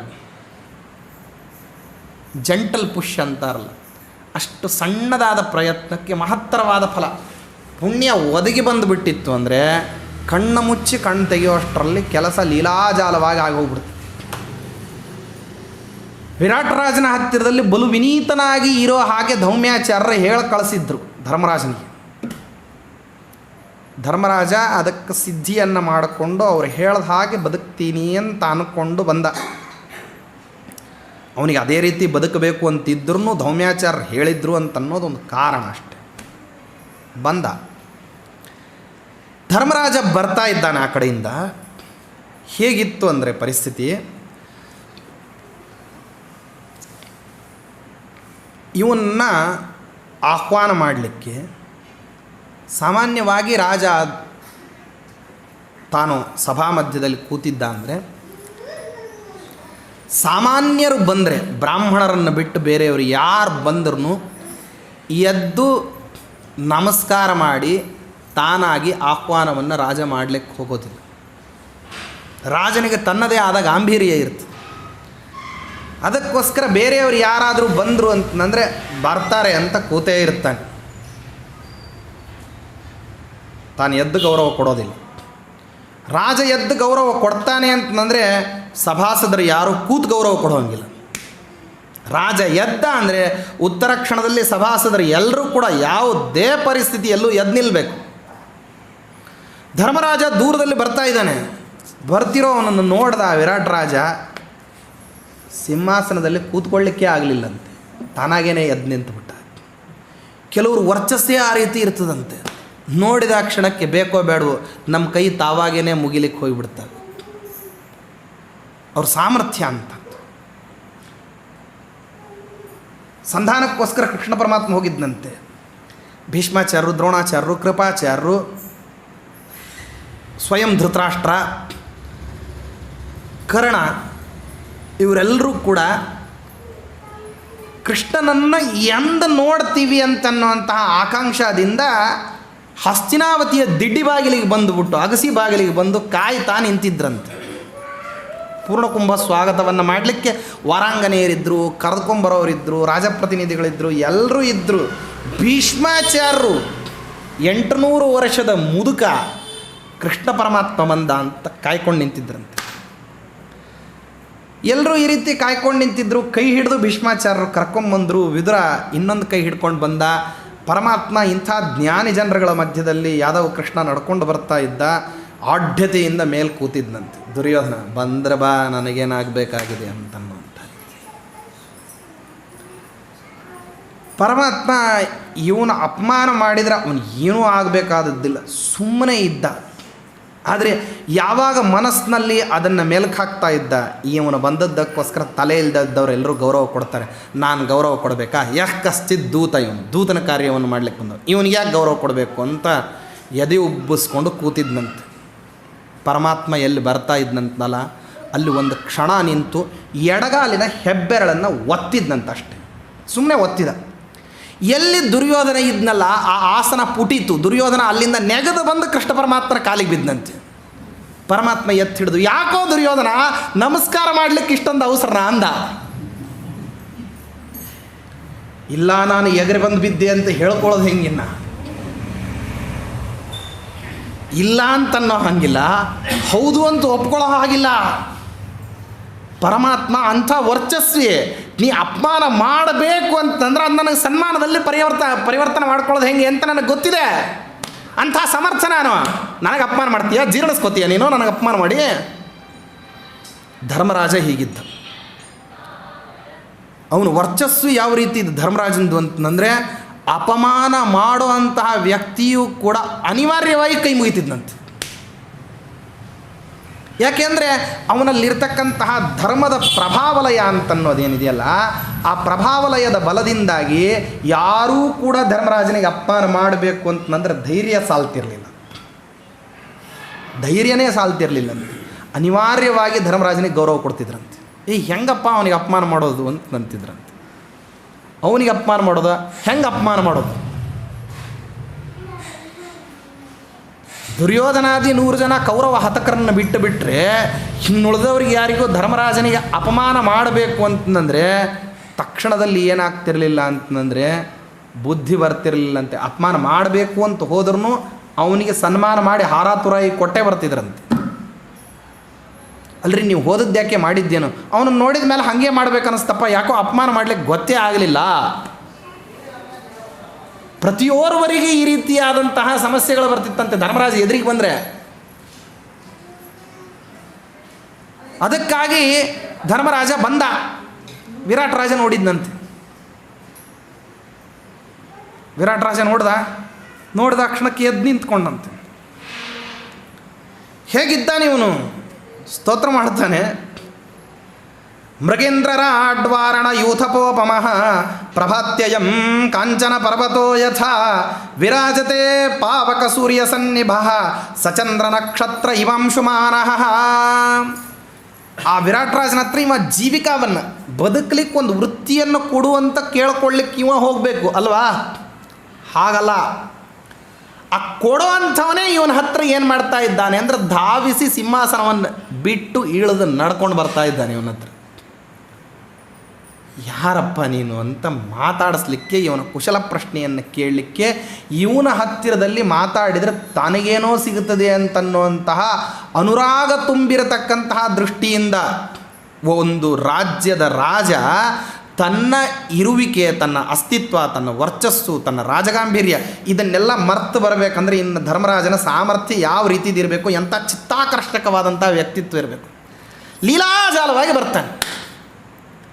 ಬಂದುಬಿಟ್ಟು ಮಾತಾಡ್ತಾ ಹೇಳ್ತಾ ಬರ್ತಾನೆ. ಏನಂತಂದರೆ ವಿರಾಟ್ ರಾಜ ತನ್ನೊಂದಿಗಿದ್ದವ್ರ ಜೊತೆಗೆ, ಮಂತ್ರಿ ಮಹೋದಯರ ಜೊತೆಗೆ ಇವ ಇಷ್ಟು ವರ್ಚಸ್ವಿ ಇದ್ದಾನೆ ಅಂತಂದರೆ ನನಗನ್ನಿಸ್ತದೆ ಪ್ರಾಯ ಸಾಮಾನ್ಯ ವ್ಯಕ್ತಿ ಇದ್ದರೆ ಇಷ್ಟೊಂದು ವರ್ಚಸ್ಸು ಇರಲಿಕ್ಕೆ ಸಾಧ್ಯ ಇಲ್ಲ. ಕ್ಷಾತ್ರ ರೂಪವನ್ನು ಧಾರಣ ಮಾಡಿರ್ತಕ್ಕಂತಹ ನಿತ್ಯ ಉದಯಿಸ್ತಕ್ಕಂತಹ ಸೂರ್ಯ ಏನಿದ್ದಾನಲ್ಲ, ಅವನೇನರ ಕ್ಷತ್ರಿಯ ವೇಷವನ್ನು ಧಾರಣ ಮಾಡಿದರೆ ಹಿಂಗಿರ್ತಾನೆ ನೋಡ್ರಿ. ಅಷ್ಟು ವರ್ಚಸ್ವಿ ಇದ್ದಾನೆ. ಇವನಿಗೆ ನನಗೇನಾದರೂ ಕೈಯಲ್ಲಿತ್ತು ಇಡೀ ಸಮಗ್ರ ಸಾಗರಾಂತವಾದ ಮಹಿಮಂಡಲ, ಈಗಂತೂ ವಿರಾಟ್ ದೇಶ ನನ್ನ ಕೈಯಲ್ಲಿ, ಮತ್ಸ್ಯ ದೇಶ ನನ್ನ ಕೈಯಲ್ಲಿದೆ, ಏನಾದರೂ ನನ್ನ ಕೈಯಲ್ಲಿ ಸಮಗ್ರವಾದ ಭೂಮಂಡಲ ಇದ್ದರೆ ಅಷ್ಟು ಇವನಿಗೆ ಒಪ್ಪಿಸಿಬಿಟ್ಟು ನೀನು ರಾಜ್ಯಭಾರ ಮಾಡಪ್ಪ ಅಂತ ಹೇಳ್ತಿದ್ದೆ ಅಂತಾನೆ. ಇಷ್ಟು ಔದಾರ್ಯವನ್ನು ಯಾರೂ ಹೇಳದೇನೆ ಧರ್ಮರಾಜನಿಗೆ ತೋರಿಸ್ಲಿಕ್ಕೆ ಅವನ ಮನಸ್ಸು ತುಡಿಬೇಕು ಅಂತಂದರೆ ಧರ್ಮರಾಜ ಹೇಗಿರಬೇಕು? ನಾಕ್ಷತ್ರಿಯೋ ನೂನ ಮಯಂ ಭವಿಷ್ಯತಿ ಮೂರ್ಧಾಭಿಷಿಕ್ತ ಪ್ರತಿಭಾತಿ ಮಾಂ ಪ್ರತಿ. ನನಗನಿಸ್ತದೆ ದೊಡ್ಡ ದೊಡ್ಡ ಯಾಗಗಳನ್ನು ಮಾಡಿ ಅವಭೃತ ಸ್ನಾನವನ್ನು ಮಾಡಿರ್ತಕ್ಕಂತಹ ಶರೀರ ಅಷ್ಟೊಂದು ಪುಣ್ಯಪ್ರದನಾಗಿರತಕ್ಕಂಥ ವ್ಯಕ್ತಿ ಇವನು ಅಂತ ಅನ್ನಿಸ್ತದೆ. ಸಾಮಾನ್ಯನಲ್ಲ ಇವನು. ಬೇಕಾದಷ್ಟು ಜನ ರಾಜರುಗಳ ತಲೆ ಮೇಲೆ ಕಾಲಿಟ್ಟು ಮೆರೆದವನಿರಬೇಕು. ಯಾಕೋ ನನ್ನ ರಾಜ್ಯಕ್ಕೆ ಬರ್ತಾ ಇದ್ದಾನೆ ಇವನು. ಅವನಿಗೆ ಧರ್ಮರಾಜನ ಪರಿಚಯ ಆ ವೇಷದಲ್ಲಿ ಇದ್ದಿದ್ದರಿಂದಲೂ ಆಗ್ತಾ ಇಲ್ಲ, ದೇವತಾ ಅನುಗ್ರಹದ ಬಲದಿಂದಲೂ ಅವನು ಧರ್ಮರಾಜ ಅಂತ ಗೊತ್ತಾಗ್ತಿಲ್ಲ. ಆದರೆ ಅವನ ಪ್ರಭಾವಕ್ಕೆ ಎಷ್ಟು ವಶೀಕೃತನಾಗಿ ಹೋಗಿದ್ದಾನೆ ಅಂದರೆ ಯಾರ ಮಾತನ್ನೂ ಕೇಳುವಂಥ ಸ್ಥಿತಿ ಇಲ್ಲ ವಿರಾಟ್ ರಾಜ. ತಾನು ಹೋಗಿ ಮುಂದುವರೆದು ಮಾತಾಡಿಸ್ತಾನೆ.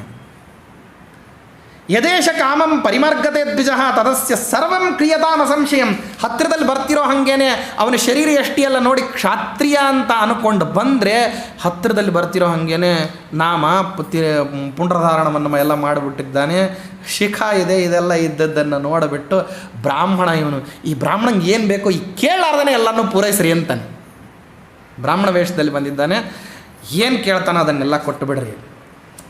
ಯದೇಶ ಕಾಮಂ ಪರಿಮಾರ್ಗತೆ ದ್ವಿಜ ತದಸ್ಯ ಸರ್ವಂ ಕ್ರಿಯತಾಮ ಸಂಶಯಂ ಪ್ರಿಯಂಚಮೇ ದರ್ಶನ ಮೀದೃಶೇ ಜನಯೇ. ಇವನನ್ನು ಸುಮ್ಮನೆ ನನ್ನ ಮನೆಯಲ್ಲಿ ಇಟ್ಕೋಬೇಕು ಅಂತ ಅನಿಸ್ತಾ ಇದೆ. ಯಾಕೆ ಅಂತಂದರೆ ಕೆಲವ್ರನ್ನ ನೋಡಿದ್ರೆ ಸಂತೋಷ ಆಗ್ತದಂತೆ, ಅವ್ರ ಮನೆಯಲ್ಲಿ ಇರಬೇಕು. ಯಾಕೆ ಅಂತ ಪ್ರಶ್ನೆ ಇಲ್ಲ, ಅವ್ರು ನಮ್ಮ ಕಣ್ಣೆದುರಿಗಿರಬೇಕು. ಹಿಂದಿನ ಕಾಲಕ್ಕೆ ಹಂಗೆ ಇಟ್ಕೋತಿದ್ರಂತೆ. ಹೆಂಗಲ್ಲ ಹನುಮಂತಯ್ಯ ಗೊತ್ತಲ್ಲ ನಿಮಗೆ? ಅವನು ತನ್ನ ಮನೆಯಲ್ಲಿ ನಿತ್ಯ ಒಂದು ಪ್ರಾಣದೇವರ ಪ್ರತೀಕವನ್ನು ಅವನ ಮನೆಯಲ್ಲಿ ಇತ್ತು. ದೊಡ್ಡ ಪ್ರಾಣದೇವರ ಪ್ರತೀಕ. ಅದನ್ನು ಪೂಜೆ ಮಾಡಲಿಕ್ಕೆ ಒಬ್ಬ ಬ್ರಾಹ್ಮಣನ ಇಟ್ಕೊಂಡ್ಬಿಟ್ಟಿದ್ದ. ಗೌಡ್ರವನು, ಅವ ಬ್ರಾಹ್ಮಣ, ಶುದ್ಧ ಬ್ರಾಹ್ಮಣ, ಮಾಧ್ವ. ನಿತ್ಯ ಅವನ ಮನೆಗೆ ಹೋಗ್ಬಿಟ್ಟು ಇವನೇ ಎಲ್ಲ ಪದಾರ್ಥಗಳನ್ನು ತೊಗೊಂಡು ಹೋಗಬೇಕು, ದೇವ್ರ ಪೂಜೆ ಮಾಡಬೇಕು. ಆ ಹನುಮಂತ ದೇವರಿಗೆ ನೈವೇದ್ಯ ಎಲ್ಲ ಮಾಡಿಬಿಟ್ಟು ಈ ಬ್ರಾಹ್ಮಣ ಮಡಿಲೇ ಅವನ ಮನೆಗೆ ಹೋಗು. ಆ ಬ್ರಾಹ್ಮಣಂಗೆ ಏನೇನು ಬೇಕೋ ಎಲ್ಲ ವ್ಯವಸ್ಥೆ, ಊಟ ತಿಂಡಿ ಇನ್ನೊಂದು ಮತ್ತೊಂದು. ಅವ ಚೊಟ್ಟಂತ ಸೀನಿದ್ರೆ ಅವನಿಗೆ ವೈದ್ಯರ ವ್ಯವಸ್ಥೆಯನ್ನು ಸೇರಿಸಿ ಎಲ್ಲ ಮಾಡಿದ್ದ ಹನುಮಂತಯ್ಯ. ಅವನಿಗೆ ಬೇರೆದೇನಿಲ್ಲ. ಆ ಬ್ರಾಹ್ಮಣ ಯಾವುದೇ ಕಾಲದಲ್ಲಿ ಇನ್ನೊಂದು ಪದಾರ್ಥ ಬೇಕು ಅಂತ ಅಂದಿರಬಾರ್ದು, ಅಷ್ಟು ಅವನಿಗೆ ವ್ಯವಸ್ಥೆ ಮಾಡಿಬಿಡ್ರಿ ಅಂತ ಸ್ಟ್ಯಾಂಡರ್ಡ್ ಇನ್ಸ್ಟ್ರಕ್ಷನ್. ಅಧಿಕಾರದಲ್ಲಿ ಇದ್ದಾವ. ಒಂದಾವರ್ತಿ ಅವ ಸಂಜೆಗೆ ಮಂಗಳಾರತಿ ಮಾಡ್ಕೊಂಡು ಹೋಗ್ತಿದ್ದ ಈ ಬ್ರಾಹ್ಮಣ. ಅವನಿಗೆ ಯಾವುದೋ ಒಂದು ರಾಜಕೀಯದ ಸಮಸ್ಯೆ, ಕಾಲು ಸುಟ್ಟು ಬೆಕ್ಕ ಹೆಂಗೆ ಅಡ್ಡಾಡ್ತದ ಆ ರೀತಿ ಅಡ್ಡಾಡ್ತಾ ಇದ್ದ. ಆ ಕಡೆಯಿಂದ ಈ ಕಡೆ, ಈ ಕಡೆಯಿಂದ ಆ ಕಡೆ ಅಡ್ಡಾಡ್ತಾ ಇದ್ದ ಏಕಪ್ರಕಾರ. ಇವ ಬ್ರಾಹ್ಮಣ ನೋಡಿದ, ಯಾಕೋ ದೊಡ್ಡ ಸಮಸ್ಯೆಯಲ್ಲಿದ್ದಾನೆ ಇವನು, ಏನಾಯಿತು ಅಂತ ಕೇಳೋಣ ಅಂತ ಹೇಳಿ ಈ ಬ್ರಾಹ್ಮಣ ಎದುರಿಗೆ ಹೋಗಿ ನಿಂತ್ಕೊಂಡ. ಏನು ಅಂದವ, ಏನಿಲ್ಲ, ಯಾಕೋ ಭಾಳ ಚಿಂತೆಯೊಳಗಿದ್ದೀರಿ ಅಂತಿದ್ರು ಅನ್ನಿಸ್ತದೆ, ಏನಾರ ಪರಿಹಾರ ಮಾಡ್ಬೋದಾದ್ರೆ ನಾ ಮಾಡ್ತೀನಿ ಅಂತಂದ. ನಕ್ಕ ಅವನು, ಅಯ್ಯೋ ಬಡ ಬ್ರಾಹ್ಮಣ, ನಾನು ಕೊಡೋ ಅನ್ನ ವಸ್ತ್ರಾದಿಗಳಲ್ಲಿ ಬದುಕುವಂಥವ್ನು, ನನ್ನ ಸಮಸ್ಯೆ ಏನು ಬಗೆಹರಿಸ್ತಿ ಅಂತ ಅನ್ಬೋದಲ್ಲ. ಅನ್ನಲಿಲ್ಲ ಅವನು. ಬ್ರಾಹ್ಮಣನ ನೋಡ್ದ, ಹಾರ್ಷ್ ಆಗಿ ಮಾತಾಡಲಿಕ್ಕೆ, ಔದಾಸೀನ್ಯದಿಂದ, ತಿರಸ್ಕಾರದ ಬುದ್ಧಿಯಿಂದ ಮಾತಾಡಲಿಕ್ಕೆ ಮನಸ್ಸು ಬರಲಿಲ್ಲ. ಏನು ಹೇಳಲಿ ಬ್ರಾಹ್ಮಣರೇ, ಸಮಸ್ಯೆಯಲ್ಲಿದ್ದೀನಿ ನಾನು, ನನಗೊಂದು ದೊಡ್ಡ ಸಮಸ್ಯೆ ಬಂದಿದೆ. ನಾಳೆ ಒಂದು ತೀರ್ಮಾನ ಬರೋದಿದೆ ನನ್ನ ವಿರುದ್ಧವಾದದ್ದು. ನ್ಯಾಯಾಧೀಶ ನನಗೆ ಅತ್ಯಂತ ವಿರುದ್ಧವಾದ ತೀರ್ಮಾನವನ್ನು ಕೊಡೋನಿದ್ದಾನೆ. ನಾಳೆ ಅಧಿಕಾರ ಕಳ್ಕೊಂಬಿಡ್ತೀನಿ ನಾಳೆ ಕೊಟ್ಟ ಅಂತಂದರೆ. ಆದರೆ ಒಂದೇ ಒಂದು ಆಶಾಕಿರಣ ಇದೆ, ನಾಳೆ ಒಂದು ದಿವಸ ದಾಟಿಬಿಟ್ರೆ ನಾಡದ್ದಿಗೆ ಈ ತೀರ್ಮಾನವನ್ನು ನಾ ಬದಲಿಸ್ಲಿಕ್ಕೆ ಅವಕಾಶ ಇದೆ. ನಾಳೆ ಒಂದು ದಿವಸ ಮಾತ್ರ ದಾಟುವಂತಹ ಅವಕಾಶ ಇಲ್ಲ. ಅವ ನನಗೆ ನಿಸ್ಸಂದೇಹವಾಗಿ ನನಗೆ ವಿರುದ್ಧವಾದ ತೀರ್ಮಾನ ಬರೆದಿದ್ದಾನೆ ಆ ನ್ಯಾಯಾಧೀಶ. ನನಗೆ ವಿರುದ್ಧವಾದಂಥದ್ದೇ ಜಡ್ಜ್ಮೆಂಟ್ ಬರ್ತದೆ. ನಾಳೆ ನನಗೆ ಅವಸ್ಥೆ ತುಂಬ ಆಗ್ತದೆ, ನಾನು ದುಃಖ ಪಡುವಂತಹ ಸನ್ನಿವೇಶ ನನಗೆ ನಿರ್ಮಾಣ ಆಗಿದೆ, ಅನರ್ಥದಲ್ಲಿದ್ದೀನಿ, ಏನು ಮಾಡಲಿ ಅಂದ. ನಾಳೆ ಒಂದು ದಿವಸ ದಾಟಿದ್ರೆ ಸಾಕಾ ಅಂತ ಕೇಳ್ದ ಬ್ರಾಹ್ಮಣ. ನಾಳೆ ಒಂದೇ ದಿವಸ ದಾಟಿದ್ರೆ ಸಾಕು ಸ್ವಾಮಿ, ಅಂಥದ್ದು ಏನೂ ಮಾಡಲಿಕ್ಕೆ ಸಾಧ್ಯ ಇಲ್ಲ. ನಾಳೆ ಯಾವುದೇ ರಜಾ ದಿನ ಇಲ್ಲ, ಇನ್ನೊಂದಿಲ್ಲ, ಮತ್ತೊಂದಿಲ್ಲ, ಏನೂ ಇಲ್ಲ. ಬುಧವಾರ, ವಾರದ ಮಧ್ಯದಲ್ಲಿ ಬುಧವಾರ ಇದೆ, ನನಗೆ ವಿರುದ್ಧವಾಗಿ ಜಡ್ಜ್ಮೆಂಟ್ ಬರುತ್ತೆ, ಏನು ಮಾಡಲಿ? ಪ್ರಾಂಜಲವಾಗಿ ಹೇಳ್ದ. ಬ್ರಾಹ್ಮಣ ನಕ್ಕುಬಿಟ್ಟ. ಎಲ್ಲ ಇವನ ನನ್ನ ಸಮಸ್ಯೆ ಕೇಳಿ ನಗತಿಯಲ್ಲೋ ಬ್ರಾಹ್ಮಣ, ಹಾಂ ಏನು ಮಾಡ್ತಿ ಅಂದ. ಏನಿಲ್ಲ, ನಾಳೆ ತೀರ್ಪು ಬಂದ ಮೇಲೆ ನಿಮ್ಮ ಅಧಿಕಾರ ಹೋಗ್ತದೆ, ಇವತ್ತಿನೂ ಅಧಿಕಾರದಲ್ಲಿ ಇದ್ದಿರೋದಿಲ್ಲ ಅಂದ. ಹೌದು, ಇವತ್ತಿನ್ನೂ ಅಧಿಕಾರದಲ್ಲಿದ್ದೀನಿ, ನಾಳೆ ತೀರ್ಪು ಬರೋ ತನಕನೂ ಅಧಿಕಾರದಲ್ಲಿರ್ತೀನಿ, ಅಲ್ಲಿಗೆ ಏನು ತೊಂದರೆ ಇಲ್ಲ. ಒಂದು ಕೆಲಸ ಮಾಡಿರಿ, ಹಿಂದಕ್ಕೆಲ್ಲ ಬುಧವಾರ ಅಂತಂದು ಹೇಳಿಬಿಟ್ಟು ಒಂದು ರಜಾ ಕೊಡ್ತಿದ್ರು. ಇವತ್ತಿಗೆ ಆ ರಜಾನ ದೂರದರ್ಶನದ ಮೂಲಕವಾಗಿ, ರೇಡಿಯೋ ಮೂಲಕವಾಗಿ ಅನೌನ್ಸ್ ಮಾಡಿಸ್ರಿ ಅಂದ. ಮೇಲಿನಿಂದ ಕೆಳತನಕ ನೋಡಿದೆ ಅವನನ್ನು. ಇವತ್ತಿದೆಯಲ್ಲ, ಇವತ್ತು ರೇಡಿಯೋ ಮೂಲಕವಾಗಿ ಅನೌನ್ಸ್ ಮಾಡಿಸು, ನಾಳೆ ಒಂದು ದಿವಸ ಫುಲ್ ಹಾಲಿಡೇ ಅಂತ ಹೇಳು ನಿನ್ನ ರಾಜ್ಯಕ್ಕೆ. ನಾಳೆ ಕಳೀತು ಅಂದರೆ ನಾಡದ್ದಿಗೆ ಅವ್ನು ರಿಟೈರ್ಮೆಂಟು, ನಿನಗೆ ಬೇಕಾದವನು ತಂದು ಹಾಕೋ, ನಿನಗೆ ಜಡ್ಜ್ಮೆಂಟ್ ಬರ್ತದೆ ಅಂದ. ಎಲ್ಲ ಬ್ರಾಹ್ಮಣ ಅಂದ ಅವನು ಮೇಲಿಂದ ಕೆಳತನಕ ನೋಡಿ. ನಿಮ್ಗೆ ಅದಕ್ಕೇ ನಿಮ್ಮನ್ನು ಯಾಕೆ ಹಿಂದಿನವರೆಲ್ಲ ಸಾಕ್ತಿದ್ರು, ನಾನು ಯಾಕೆ ಸಾಕಬೇಕು ಅಂತ ಅನ್ಕೊತಿದ್ದೆ, ನಿಮ್ಮನ್ನು ಸಾಕಿದ್ದಕ್ಕೆ ಕೆಲಸ ಆಯ್ತು, ಹೋಗಿ ಬನ್ನಿರಿ ಅಂತಂದ. ಅನೌನ್ಸ್ ಮಾಡಿಸಿದ, ಗೆದ್ದ, ಅಧಿಕಾರದಲ್ಲೇ ಉಳಿದ ಹನುಮಂತಯ್ಯ. ಅದಕ್ಕೆ ಹಿಂದಿನ ಕಾಲಕ್ಕೆ ಏನಂದರೆ ಸಮಸ್ಯೆ ಬಂದಾಗೆಲ್ಲ ಬ್ರಾಹ್ಮಣರನ್ನ ಇಟ್ಕೊಂಡಿರ್ತಿದ್ರಂತ. ಏನು ಕಾರಣ? ಸುಮ್ಮನೆ ಇರಲಿ, ಅವ್ರನ್ನ ಯಾಕ್ರಿ ಇಟ್ಕೊಂಡಿದ್ದೀರಿ ಬ್ರಾಹ್ಮಣರನ್ನ? ನೀವು ಇಟ್ಕೊಂಡಿರ್ರಿ, ಮುಂದಕ್ಕೆ ನಿಮ್ಗೆ ಯಾವತ್ತೋ ಒಂದು ದಿವಸ ಅವ್ರ ಕೆಲಸಕ್ಕೆ ಬರ್ತಾರೆ. ಏನು ಮಿಲ್ಟ್ರಿ ಅವ್ರನ್ನ ಸಾಕ್ತಿರ್ತಿರಲ್ಲ, 40% ಎಲ್ಲದಕ್ಕೂ ಡಿಡಕ್ಷನ್ ಕೊಡ್ತಿರಲ್ಲ. ಅವ ಏನು ದಿನನಿತ್ಯ ಹಿಡ್ಕೊಂಡೋಗಿ ಶತ್ರುಗಳ ಮೇಲೆ ಯುದ್ಧ ಮಾಡ್ತಾನೆ. ಆದರೆ ಯಾವತ್ತು ಯುದ್ಧ ಬರ್ತದೆ ಅವತ್ತಿನ ದಿವಸ ತನ್ನ ಪ್ರಾಣ ಒತ್ತೆ ಇಟ್ಟಾದರೂ ದೇಶವನ್ನು ಕಾಪಾಡ್ತಾನಲ್ವ. ಆ 40% ಇನ್ವೆಸ್ಟ್ಮೆಂಟ್ ಅನ್ನೋದೇನು ವೇಸ್ಟ್ ಆಗೋದಿಲ್ಲಲ್ಲ. ಹೆಂಗೋ ಬ್ರಾಹ್ಮಣನು ಹಾಗೆ, ಅವ ಯಾವತ್ತು ಕೆಲಸಕ್ಕೆ ಬರ್ತಾನೆ ಯಾರಿಗೆ ಗೊತ್ತಿದೆ. ಗದ್ವಾಲ್ ಸಂಸ್ಥಾನದ ಮಹಾರಾಜ, ನಮ್ಮ ಪ್ರಾಚೀನ ಪ್ರಾತಸ್ಮರಣೀಯರು ವಿಷ್ಣು ತೀರ್ಥರು ಗುರುಗಳು ವ್ಯಾಸ್ತತ್ವ ತೀರ್ಥರನ್ನ ಸಾಕ್ತಾ ಇದ್ದಂತೆ. ಭಾಳ ದೊಡ್ಡ ಜ್ಞಾನಿಗಳು, ವಿಷ್ಣು ತೀರ್ಥರಂತಹ ಮಹಾನುಭಾವರಿಗೂ ಉಪದೇಶಕರವರು. ಸುಧಾಕ್ಕೆ ಲಘುರಸರಂಜಿನಿ, ಗುರುರಸರಂಜಿನಿ ಅಂತ 2 ವ್ಯಾಖ್ಯಾನ ಬರೆದಂಥವರು. ವಿಷ್ಣುದತ್ತ ನಿರ್ಣಯಕ್ಕೆ 2 ವ್ಯಾಖ್ಯಾನ ಬರೆದಿದ್ದಾರೆ. ಭಾಳ ದೊಡ್ಡ ವ್ಯಕ್ತಿಗಳು. ವೇಣಿ ಸೋಮಪುರದಲ್ಲಿ ತಪಸ್ವಿಗಳು ಅಂತಲೇ ವಿಖ್ಯಾತರಾದಂಥವ್ರು. ಅವರಿಗೋಸ್ಕರ ತುಂಗಾ ನದಿ ತಾನು ಪಾತ್ರ ಬದಲಿಸ್ಕೊಂಡು ಹರಿಯುತ್ತದೆ ವೇಣಿ ಸೋಮಪುರದಲ್ಲಿ. ಬೇರೆ ಕಡೆ ಹರಿಯುವಂತಹ ನದಿ ವಯಸ್ಸಾದ ನಂತರದಲ್ಲಿ ಅವರಿಗೆ ದೇವ್ರ ಪೂಜಾಕ್ಕೆ ಹತ್ತಿರದಲ್ಲೇ ಸಿಗಬೇಕು ನದಿ ಪಾತ್ರ ಅಂಥೇಳಿ ಅವ್ರಿಗೆ ಹತ್ತಿರದಲ್ಲಿ ಹರಿದಿದ್ದಾಳಲ್ಲಿ, ಹಿಮ್ಮುಖವಾಗಿ ಹರಿತದಲ್ಲಿ ವೇಣಿಸೋಮಪುರದಲ್ಲಿ ಈಗಲೂ ನೋಡ್ಬೋದು. ಅವರನ್ನು ಅವ ಗದ್ವಾಲ್ ಸಂಸ್ಥಾನದ ರಾಜ ಸಾಕ್ತಿದ್ನಂತೆ. ಅಲ್ಲೂ ಹೀಗೆ ಒಂದಾವರ್ತಿ ತುರುಷ್ಕ ರಾಜ ಅವನ ಮೇಲೆ ದಾಳಿ ಮಾಡ್ಲಿಕ್ಕೆ ಬಂದ. ಈ ಗದ್ವಾಲ್ ಸಂಸ್ಥಾನ ಭಾಳ ಸಣ್ಣದು. ಅವರು ಸಮಸ್ಯೆ ಆಗಿದೆ ಅಂತ ಒಂದು ಪತ್ರ ಬರೆದಿದ್ನಂತೆ. ಅದಕ್ಕೆ ಪ್ರತ್ಯುತ್ತರವನ್ನು ಬರೆದು ಬಿಟ್ಟು ಇದನ್ನು ನಿನ್ನ ಸಂಸ್ಥಾನದ ಹೊರಭಾಗದಲ್ಲಿ ಹರಿಯುವಂಥ ನದಿ ಒಯ್ದು ಹಾಕು ಅಂತಂದ್ರಂತೆ. ಒಂದು ಪತ್ರ ಬರೆದು ಕೊಟ್ಟಿದ್ರಂತೆ. ಇವ್ರು ಏನು ಮಾಡ್ತಾರೆ, ಇವ್ರೇನೋ ಹೇಳಿದ್ವಿ, ಏನೋ ಮಂತ್ರಾಕ್ಷತಿ ಇದನ್ನು ಕಳಿಸ್ತಾರಂತ ಯಾವುದೋ ಒಂದು ಚೀಟಿ ಬರೆದುಬಿಟ್ಟು ನದಿಗೆ ಹಾಕು ಅಂತ ಹೇಳಿದಾರೆ, ಏನಾಗ್ತದೆ ಅಂಥೇಳಿ ತಾನೇ ಹೋಗಿ ಭಕ್ತಿಪೂರ್ವಕವಾಗಿ ನದಿ ಒಳಗೆ ಹಾಕಿದ್ದಂತೆ. ಹಾಕಿ ಮರಳಿ ಬರೋದಷ್ಟೇ, ಆ ತುರುಷ್ಕ ರಾಜ ಏನು ಇಡೀ ಸೈನ್ಯ ತೊಗೊಂಬಂದಿದ್ದ ನದಿ ಉಕ್ಕಿ ಹರಿದು ಆ ಇಡೀ ಸೈನ್ಯ ಕೊಚ್ಕೊಂಡು ಹೋಯ್ತಂತೆ. ಯುದ್ಧನೇ ಇಲ್ಲದೇ ಗೆದ್ದುಬಿಟ್ಟ. ವ್ಯಾಸತತ್ವಜ್ಞರ ಬಗ್ಗೆ ಭಾಳ ವರ್ಣನ ಮಾಡ್ತಾರೆ. ಏನು ಬರೆದಿದ್ರಿ ಅಂತ ಕೇಳಿದ್ರಂತೆ ಯಾರೋ ವ್ಯಾಸತತ್ವಜ್ಞ ತೀರ್ಥರಿಗೆ. ಅದು ಏನು ಬರೆದಿದ್ದೆ ಅಂತ ನಿಮಗೆಲ್ಲ ಯಾಕ್ರಪ್ಪ, ಇವನ ಪರವಾಗಿ ತುಂಗಾದೇವಿ ಹೇಳಿ ಕಳಿಸಿದ್ದೆ, ಮತ್ತು ಸೈನ್ಯ ಎಲ್ಲ ನಷ್ಟ ಆಯ್ತಲ್ಲ, ನಿಮಗೆಲ್ಲ ಕ್ಷೇಮ ಆಗಿದೆಯೋ ಇಲ್ಲ, ಇಲ್ಲೆಲ್ಲ ಏನು ಕೇಳಬೇಡ್ರಿ ಅಂತ ಹೇಳಿದ್ರಂತೆ. ಯಾಕೆ ಅಂದರೆ ಅವರೇ ಪೂರ್ವಾವತಾರದಲ್ಲಿ ಪಾಂಡವರ ಸೇನೆಗೆ ಸೇನಾಧಿಪತಿಗಳಾದಂಥವ್ರು, ಧೃಷ್ಟದ್ಯುಮ್ನ ಅವತಾರದವರು. ಅವರು ಒಂದು ಸೇನೆಯನ್ನು ನಾಶ ಮಾಡೋದು ಹೆಂಗೆ ಅಂಥೇಳಿ ಒಬ್ಬ ಸೇನಾಧಿಪತಿಗೆ ಗೊತ್ತಿರೋದಿಲ್ವೇ, ಅವ್ರು ಅದರಲ್ಲೇ ಇದ್ದವರು, ಅದೇ ಕೆಲಸಕ್ಕೆ ನಿಯುಕ್ತರಾದವರು ಅವರು. ಆದ್ದರಿಂದ ಹಾಗೆ ಬ್ರಾಹ್ಮಣನ ಸಾಮರ್ಥ್ಯ ಅನ್ನೋದು ಭಾಳ ವಿಚಿತ್ರವಾದಂಥದ್ದು. ಅದನ್ನು ಗುರುತಿಸ್ತಾ ಹೇಳ್ತಾನೆ ವಿರಾಟ್ ರಾಜ, ಇವನು ಏನೂ ಮಾಡೋದು ಬೇಡ, ಇವನು ನನ್ನ ಸಭಾದಲ್ಲಿ ಇದ್ದು ಬಿಟ್ಟ ಅಂದರೆ ನನ್ನ ಸಭೆಗೆ ನನಗೆ ಒಂದು ದೊಡ್ಡದಾದಂತಹ ಗೌರವ ಇದ್ದಂಗೆ, ಇವನನ್ನು ಏನಾರ ಮಾಡಿ ನನ್ನ ಹತ್ರ ಇಟ್ಕೋಬೇಕು ಅಂತ ಬಂದಂತೆ. ಬಂದು ಮಾತಾಡಿಸಿದ. ಧನೇಶು ರತ್ನೇಶ್ವತ ಗೋಷು ವೇಶ್ಮಸು ಪ್ರಕಾಮತೋ ಮೇ ವಿಚರತ್ವ ವಾರಿತಃ.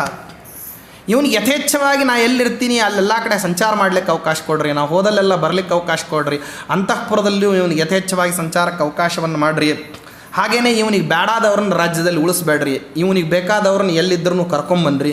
ಎಲ್ಲನೂ ಒಟ್ಟಿಗೆ ಆರ್ಡರ್ಗಳನ್ನು ಪಾಸ್ ಮಾಡ್ತಾ ಹೋಗ್ತಾನೆ. ಬರೀ ಧರ್ಮರಾಜನನ್ನು ನೋಡಿದ್ದಾನೆ, ಅವನನ್ನು ಇನ್ನೂ ಇಟ್ಕೊಳ್ಬೇಕು ಅಂತ ಅವನ ಹತ್ರ ಹೋಗಿ ಮಾತಾಡಿಸಿಲ್ಲ. ವಿರಾಟ್ ರಾಜ ಇದಿನ್ನೂ ಆದೇಶ ಮಾಡ್ತಾ ಹೋಗ್ತಿದ್ದಾನೆ, ಧರ್ಮರಾಜ ಅಲ್ಲಿಂದ ಕಾಣಿಸ್ತಿದ್ದಾನೆ ಅಷ್ಟೆ ಅಂತಾನೆ. ಸಮುದ್ಯತಾ ಸಭಾಸ ಪಾರ್ಥಿವ ಸಮೀಪರಾಜನ್ಯ ವಿಶಾ ಸುಶೂದ್ರಕ ಸಭಾಗತಂ ಪ್ರೇಕ್ಷ್ಯ ತಪಂತಮರ್ಚಿಷ ವಿನಿಸೃತಂ ರಾಹುಮುಖಾದ್ಯಥಾರವಿನ್. ರಾಹು ಗ್ರಸ್ತವಾಗಿರತಕ್ಕಂತಹ ಸೂರ್ಯ ಆ ಗ್ರಹಣ ಬಿಡ್ತಿರೋ ಹಾಗೆ ಹೆಂಗೆ ದೇದೀಪ್ಯಮಾನಾಗಿ ಪ್ರಕಾಶಮಾನಾಗಿ ಕಾಣಿಸ್ಬೇಕಲ್ಲ, ಆ ರೀತಿ ಬಂದಂತೆ. ಬಂದು ವಿರಾಟರಾಜನಿಗೆ ಜಯಕಾರವನ್ನು ಧರ್ಮರಾಜ ಹೇಳಲಿಕ್ಕೆ ಹೊರಟ್ರೆ, ಧರ್ಮರಾಜನಿಗೆ ಜಯಕಾರವನ್ನು ಸಭಾಸದರ ಸಮೇತವಾಗಿ ವಿರಾಟರಾಜ ಹಾಕಿದ್ದಂತೆ, ನಿಂಗೆ ಜಯವಾಗಲಿ ಅಂತ ಹೇಳಿಬಿಟ್ಟು ಅಂತಾನೆ. ತಮಬ್ರವೀತ್ ಪ್ರಾಂಜಲಿ ರೇಷ ಪಾರ್ಥಿವ ವಿರಾಟರಾಜೋ ಮಧುರಾಕ್ಷರಂ ವಚಃ ಪ್ರಾಪ್ತಃ ಕುತಸ್ತ್ವಂ ಭಗವಾನ್ ಕಿಮಿಚ್ಛಸಿ ಕ್ವವಾಸ್ಯಸೇ ಕಿಂ ಕರವಾಣಿ ತೇ ದ್ವಿಜ. ಏನಪ್ಪ ಬ್ರಾಹ್ಮಣ, ಎಲ್ಲಿಂದ ಬಂದಿ, ಏನು ನನ್ನಿಂದ ಆಗಬೇಕಾಗಿದೆ, ನಿನಗೆ ಎಲ್ಲಿ ವಾಸ ಮಾಡ್ತೀನಿ, ನಿನಗಾಗಿ ನಾನೇನು ಮಾಡಲಿ ಹೇಳು ಅಂತ ಒಬ್ಬ ಸೇವಾ ಮಾಡ್ತಕ್ಕಂಥವನು ಯಾವ ರೀತಿ ಕೈ ಮುಕ್ಕೊಂಡು ಕೇಳಬೇಕಲ್ಲ, ಅಷ್ಟು ವಿನೀತನಾಗಿ ಧರ್ಮರಾಜನನ್ನು ಮಾತಾಡಿಸ್ತಾನೆ. ಶ್ರುತ ಶೀಲ ಕುಲ ಇದನ್ನೆಲ್ಲವನ್ನು ಹೇಳು, ಗೋತ್ರ ನಾಮ ದೇಶ. ಯಾಕೆ ಅಂದರೆ ಬ್ರಾಹ್ಮಣರು ಯಾವಾಗಲೂ ಸತ್ಯಪ್ರತಿಜ್ಞೆಯನ್ನು ಮಾಡ್ತಾರೆ. ಅದರಲ್ಲಿಯೂ ನೀನು ಸರ್ವಸಂಗ ಪರಿತ್ಯಾಗಿ ಹಾಗೆ ತೋರ್ತಾ ಇದ್ದೀಯಾ. ಅವಶ್ಯವಾಗಿ ನಿನ್ನ ಎಲ್ಲ ವಿಚಾರವನ್ನು ಮತ್ತೆ ನನಗೆ ತಿಳಿಸು. ತವಾನುರೂಪಂ ಪ್ರಚರಾಮಿ ತೇಹ್ಯಹಂ. ಹೆಚ್ಚೇನು ಹೇಳಲಿ, ನೀನು ಹೆಂಗೆ ಹೇಳ್ತಿ ಇನ್ಮೇಲಿಂದ ನಾನು ಹಂಗೆ ನಡ್ಕೊತೀನಿ ಅಂತ. ಮೊದಲನೇ ಪ್ರಥಮ ಭೇಟಿಯಲ್ಲಿ ಯೋಚನೆ ಮಾಡಿ ಹೇಗಿದೆ. ನಚಾವಮಂತಾಹಿ ಶುಭಾಭಿಭಾಷಿತ ಅಪೂಜಿತ ಹ್ಯಗ್ನಿಸಮ ದ್ವಿಜಾತಯ ಕುಲಂ ದಯೇಯು ಸಭಿಷ ಇವೋರಗಾಹ. ಬ್ರಾಹ್ಮಣರು ಅಂತಂದ್ರೆ ಒಂಥರ ವಿಷಭರಿತ ಸರ್ಪಗಳಿದ್ದಂಗೆ. ಸರ್ಪ ಮುಟ್ಲಿಕ್ಕೆ ಎಷ್ಟು ಮೃದುನೋ, ಕಚ್ಚಿದ್ರೆ ಕ್ಷಣಾರ್ಧದಲ್ಲಿ ಏನಾಗ್ತದೆ, ಪ್ರಾಣನೇ ಹೋಗ್ಬಿಡ್ತದೆ. ಬ್ರಾಹ್ಮಣ ಹಾಗೆ ಅನುಗ್ರಹ ಮಾಡಿದರೆ ಭಾಳ ಒಳ್ಳೆಯವನು, ನಿಗ್ರಹ ಮಾಡಿದರೆ ಉಳಿಯೋ ಹಂಗೇನೇ ಇಲ್ಲ. ಆದ್ದರಿಂದ ಸರ್ವಾಂಚ ಭೂಮಿಂ ತವದಾತು ಮುತ್ಸಹೆ, ನಂದು ಏನಿದೆಯೋ ಅದನ್ನೆಲ್ಲವನ್ನು ನಿನಗೆ ಕೊಡಬೇಕು ಅಂತ ನನಗೆ ಮನಸ್ಸಿಗೆ ಅನಿಸ್ತಾ ಇದೆ. ಸದಂಡಕೋಶಂ ವಿಸೃಜಾಮಿತೇ ಪುರಂ ಕಸ್ಯಾಸಿರಾಜ್ಞೋ ವಿಷಾದ್ಯಹಾಗತಃ ಕಿಂಕರ್ಮ ಚಾತ್ರ ಚರಸಿ ದ್ವಿಜೋತ್ತಮ. ಏನು ಮಾಡಬೇಕು ಅಂತ ಬಂದಿದ್ದಿ, ಯಾವುದಕ್ಕಾಗಿ ಇಲ್ಲಿ ಬಂದಿದ್ದಿ? ಅಂತ ಹೇಳಿ ಪುಂಖಾನುಪುಂಖವಾಗಿ ಅವನಿಗೆ ಮಾತಾಡಲಿಕ್ಕೆ ಬಿಡದೇನೆ ಏನು ಮಾಡ್ತಾ ಇದ್ದಾನೆ, ಅವನಿಗೆ ಅನುಕೂಲಕರವಾಗೋದನ್ನೆಲ್ಲವನ್ನೂ ಮಾತಾಡ್ತಾನೆ. ಇದನ್ನೇ ಅನ್ನೋದು ಕಿಮಲಭ್ಯಂ ಭಗವತಿ ಪ್ರಸನ್ನೆ ಶ್ರೀನಿಕೇತನೆ. ಪರಮಾತ್ಮ ನಮ್ಮ ವಿಷಯದಲ್ಲಿ ಸಂತುಷ್ಟನಾಗಿದ್ದ ಅಂದರೆ ನಮಗೆ ಎದುರಿಗೆ ಯಾವನಾರ ಬರಲಿ, ಅವನು ಅನುಕೂಲಕರನಾಗೇ ಮಾತಾಡಬೇಕೆ ಹೊರತು ಪ್ರತಿಕೂಲವನ್ನು ಮಾಡುವಂಥ ಅವಕಾಶವೇ ಇರೋದಿಲ್ಲ. ಭಗವಂತ ನಮ್ಮ ಜೊತೆಗಿದ್ದ ಅಂದರೆ ನಮಗೆಲ್ಲವೂ ಕೂಡ ಅನುಕೂಲಕರವಾಗಿರ್ತದೆ ಅಂತನ್ನೋದನ್ನು ದೃಢೀಕರಣ ಮಾಡ್ತಾ, ಸತ್ಯವನ್ನು ಬಿಡಬಾರ್ದು, ಸುಳ್ಳನ್ನು ಹೇಳಿರಬಾರ್ದು. ಹಂಗೆ ದ್ವಂದ್ವಾರ್ಥ ಬರುವಂಥ ಮಾತುಗಳನ್ನು, ಮಧ್ಯಮ ಮಾರ್ಗವನ್ನು ಆಯ್ದುಕೊಂಡು ತನ್ನೆಲ್ಲ ಪರಿಚಯವನ್ನು ಹೇಳೋದರ ಜೊತೆಗೆ ವಿರಾಟರಾಜನ ಸಭಾಸ್ಥಾರನಾಗಿ ಯುಧಿಷ್ಠಿರ ಮುಂದುವರಿಯತಕ್ಕಂಥದ್ದು, ಭೀಮಸೇನ ದೇವರು, ಅರ್ಜುನ ಕ್ರಮೇಣ ಎಲ್ಲರೂ ಬಂದು ಸೇರತಕ್ಕಂಥ ವೃತ್ತಾಂತವನ್ನು ಹೇಳ್ತಾರೆ. ಏನು ಹೇಳ್ತಾರೆ ನಾಳಿನ ದಿವಸ. ಶ್ರೀಕೃಷ್ಣಾರ್ಪಣಮಸ್ತು. ಹರಯೇ ನಮಃ.